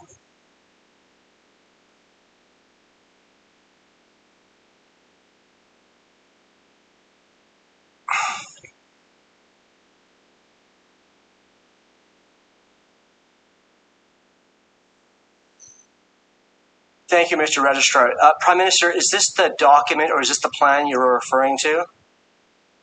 I have not, I have heard about this. I haven't ever actually seen it. So, sir, what I'd like to do, so you've not read this? No, I have not. Okay, so I certainly had not read it on the 13th. Okay, and so I'd like to just, Mr. Registrar, I'd just like to walk the Prime Minister through the pages, not so he could read it because we don't have time, but just to point out that this is a heavily redacted document. So page 1 is the cover page. Page 2 is this signature page. If we could go down, page 3 is a description of the situation and the mission. Mm-hmm. And then, Mr. Registrar, if you could please scroll down. The rest of this document has been redacted. So that's page 4, what? Page 5, page 6, page 7, page 8. So, Prime Minister, you said we should read this plan. We can't. It's your authority to instruct your council to remove these redactions. For the sake of the transparency of this commission, sir, would you consider that request? I object to that. On behalf of the Government of Canada, it's Brian Gover once again. This is putting the Prime Minister in an odious position. Yeah. We had notice that they would attempt this in cross-examination These things require careful consideration, do not lend themselves to decisions in the moment, and we maintain our objection. Commissioner, sorry, sir. This was in our document list that we circulated within time to counsel for the Attorney General. They had noticed that we would be putting this document. And the question is a fair one in response to the Prime Minister's testimony this morning that he said you should read it. I think it is fair in a sense, but I think what's being raised is it's a little more complicated than the federal government or the Prime Minister releasing these. This is That's bullshit. Police operational plan of the OPS involving officers from the OPS and from OPP involving strategy, etc. And I would be very surprised if the federal government would order its release without consulting with the various police services. And I think that's the unfairness that's being referred to. And quite frankly, I agree. Now, having said that, he made reference to the plan, and there is an issue about reading it for sure, but I think the context is important here. So, Commissioner, with that, with your ruling there, and I thank Mr. Gover for his point, Prime Minister, can I put it to you this way? You said we should read the plan, but I think you would agree we can't. Indeed. Oh my God. Plan, but we're in a situation where, as can be imagined, I have access to unredacted information, and what I know and my understanding of this plan was, and I'm happy to testify to that, that it was not a complete plan of engagement. And Prime Minister, and again, I think I would like to raise this again. I'm looking to Mr. Gover in anticipation of his reaction. As you know, there's a legal opinion that over which solicitor-client privilege has been asserted. We asked Minister Lametti to release that opinion, and in a public statement this week, he said he couldn't because he lacked the authority to. That would be up to his client, and he then clarified that his client is the Governor and Council. So again, for the record, sir, and this has been an issue for all week, not just this morning, would you advise that opinion be released in the interest of transparency? Mr. Commissioner, it's Brian Gover once again for the Government of Canada. Solicitor-client privilege, of course, is a very substantial right in our legal system. It's one that the Supreme Court of Canada has recognized as a constitutional dimension. I remind my friends that in this case, as the Prime Minister has said, Cabinet confidence has been waived for the fourth time in 155 years to provide evidence of inputs. We know that the decision note that was referred to in testimony by the Clerk of the Privy Council referred to the advice of the public service that it was appropriate to invoke the Emergencies Act.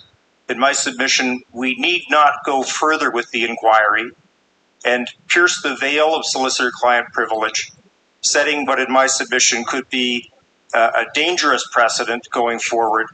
And this is certainly an issue that requires careful consideration and not one to require a Prime Minister to respond to in the spur of the moment.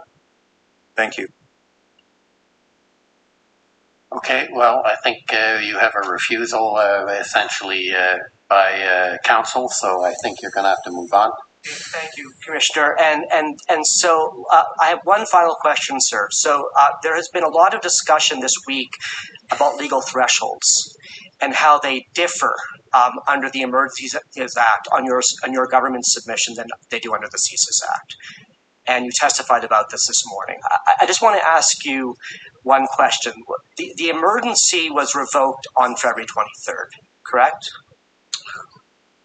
Yes. We can take my word for it. And prior to that revocation, there was a great deal of public debate and public discussion about the case for the emergency made by the government. Is that right? Yes. And sir, I put it to you that not until this commission has the Government of Canada ever publicly communicated that the threshold for determining a threat to national security is different under the Emergencies Act than under the CSIS Act. Not once.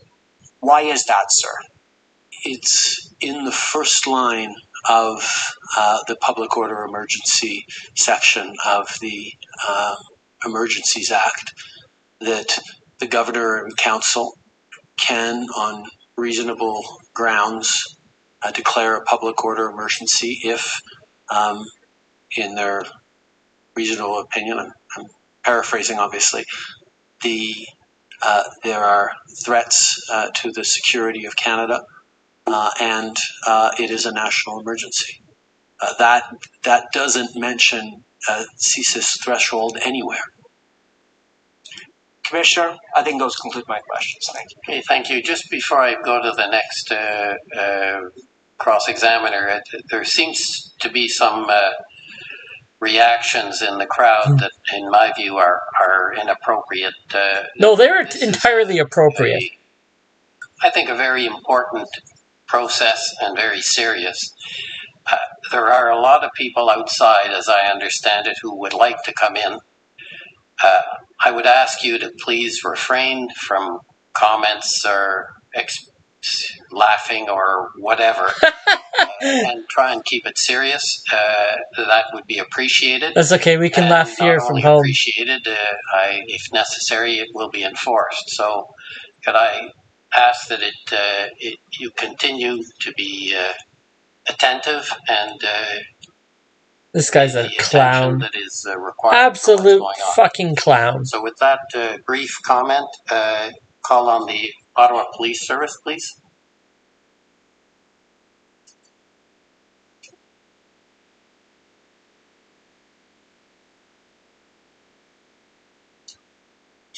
Good afternoon, Prime Minister. My name is Jessica Barrell, and I'm counsel for the Ottawa Police Service. Prime Minister, we've heard evidence from you about your understanding of intelligence information as well as operational planning at various points throughout the events in Ottawa, and I just want to clarify your role as it relates to that information. And I take it it's not your role as Prime Minister to collect intelligence information, is that correct? No, it's not. Similarly, it's not your role to review the details of an operational plan. No, it's certainly not. And that's because you rely on highly trained police officers to perform the work that they're best at, which is performing those functions, and then it gets briefed up to you. Is that fair? Yes. And I assume that you regularly rely, in particular, on the intelligence and operational planning expertise of the RCMP, as they are the National Police Service, correct? Yes. And of course, you trust them to perform those functions effectively. Yes. Okay. So we've heard considerable evidence to date from the Commission that an integrated planning cell arrived in Ottawa on February 8th. Were you aware of that? That sounds right. And we also heard that Superintendent Bernier from Ottawa Police Service took over as event commander on February 10th and established what he referred to as an integrated command structure, which we heard described from him as including experts from subject matter areas such as negotiations, public order, intelligence, etc. Were you aware of that? That sounds reasonable, yes. Okay. And the experts involved in both the integrated planning cell and the ultimate integrated command structure included senior and specially trained officers from OPS, RCMP, OPP, and other municipal police services. Would you agree with that? Yes, I was aware of that. And as you indicated, you would, of course, leave it up to those experts to draft, review, and approve operational plans. Is that fair? Yes. Okay. And you certainly wouldn't have had the capacity in your role to engage in any kind of line. Are we trusting the experts? Assessment of the viability of those operational plans. We're trusting the experts. Okay. And so I want to focus, because we've heard a fair bit of evidence about this morning, in relation to the time frame of February 12th onwards and the operational plans that existed at that time. You participated in an IRG meeting on February 12th, is that correct? Yes. Okay. Yes. And so I'd like to pull up the minutes from that meeting if we can. It's SSM NSC CAN 214, please. And in particular, I'm looking for page 6, Mr. Clerk.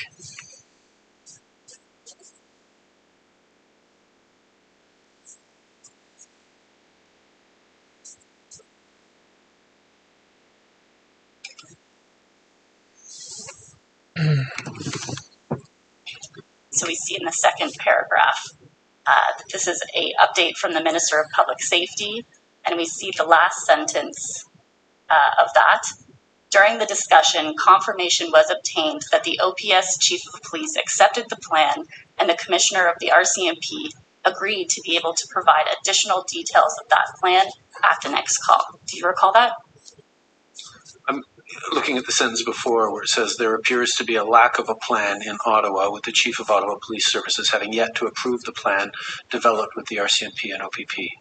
Right, and then subsequent to that, we see that in the middle of the meeting, there's confirmation that the OPS chief has agreed to the plan and that Commissioner Lucky agrees to provide additional details to this group subsequently in relation to the details. Is that fair? Fair. Okay. And so this was put to Commissioner Lucky in her testimony, and my understanding of her evidence is that she never did subsequently provide the details of that plan to this group on the 13th or otherwise. Would you disagree with that evidence? No, I agree, because what we heard was the plans were not adequate. They were not operational plans at that point. Okay, but you didn't ever hear the details of the plan. And she certainly doesn't say in this meeting that from her perspective it was not an adequate plan. She's just saying, I'll provide you an update later. I can't speak to what she was knowing or not, but I can say that when we were briefed on the 13th as to the operational plan or readiness of enforcement in Ottawa, we were understanding that there was not a full operational plan at that point. Okay, so your understanding of what occurred on the 13th was that you were provided some level of information that led you to believe that there was no complete operational plan. Is that fair? That was consistent with everything we heard throughout the course of the 3 weeks, that there were not yet concrete plans to be able to actually do the work that Canadians were hoping to see. Right, so I understand that there are various planning time frames, but I'm specifically talking about the 13th and whether you were provided details of a complete operational plan to end the protests in Ottawa. My understanding was there was not a complete operational plan to end protests in Ottawa as of the 13th. Okay. I'd like to bring up OPP 1851, please.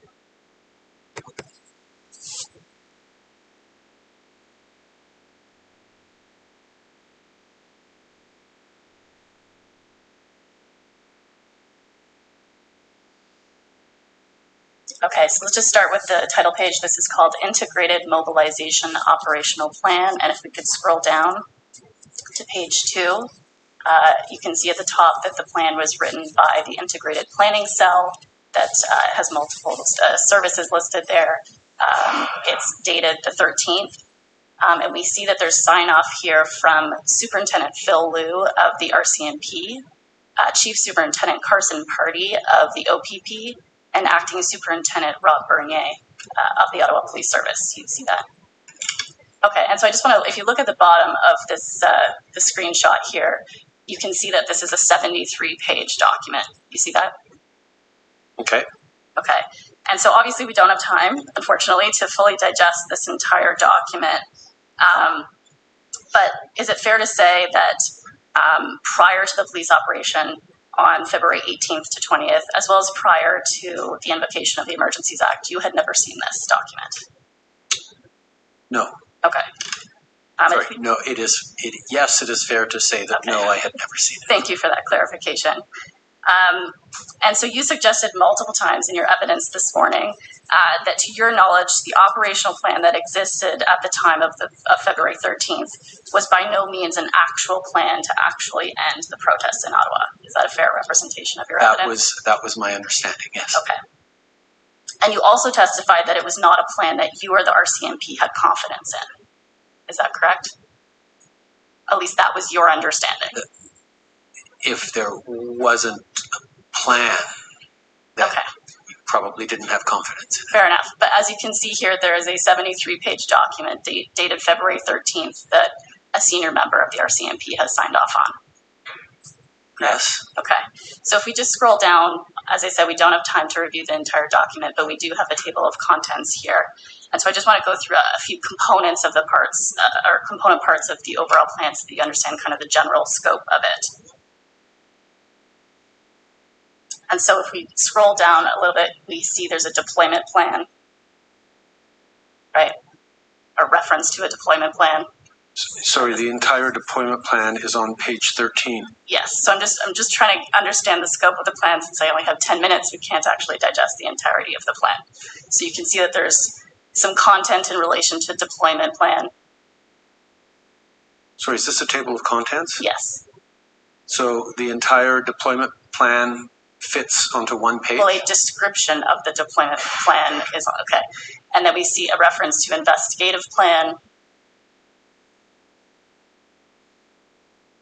I can't speak to whether this is a good plan or a complete plan or not. I haven't read this, obviously. Right, and so you hadn't read it, obviously. No, then I rely on the inputs of the experts around me to reassure me or not that there is a capacity to move forward. Okay, so let's turn to page 8.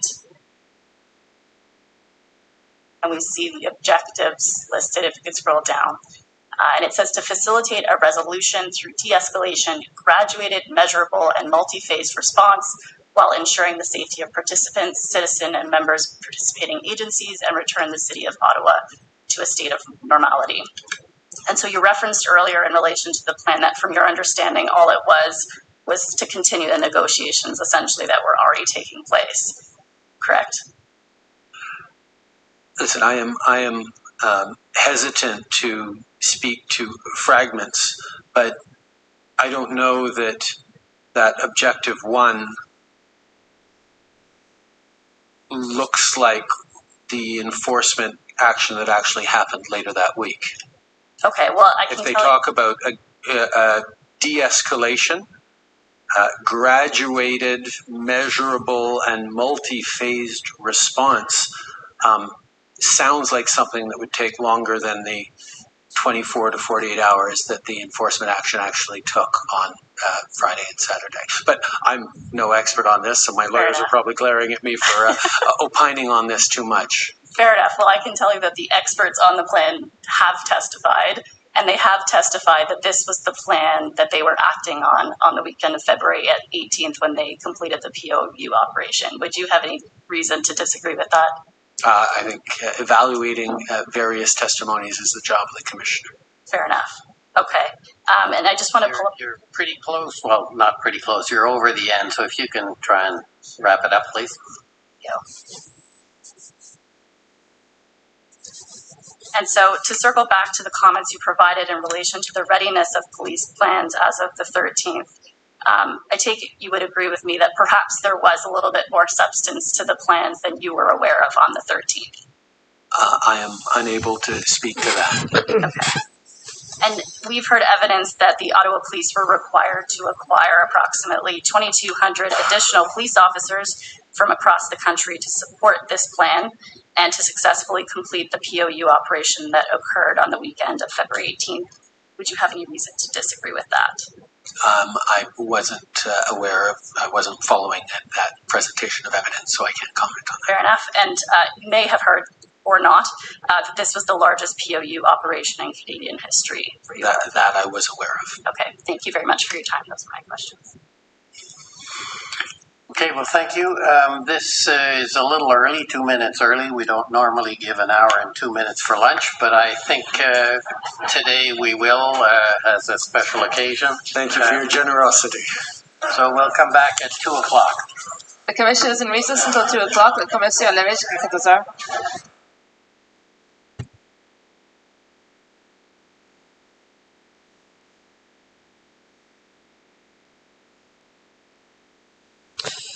All right, it sounds like they've gone for lunch now, so I'm going to end this live stream. I'm not going to sit here talking for an hour for them to get back like I did during the first break. I probably won't pick it up when it gets back because I'm really tired and have a massive headache, so I'm going to lay down for a nap here.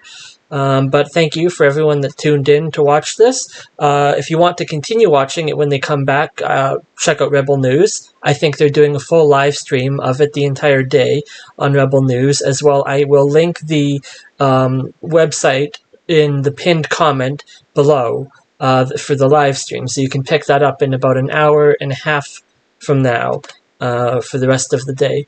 And if you're not subscribed to the channel, make sure to do so and give this video a like. Thank you for everyone for tuning in, and bye.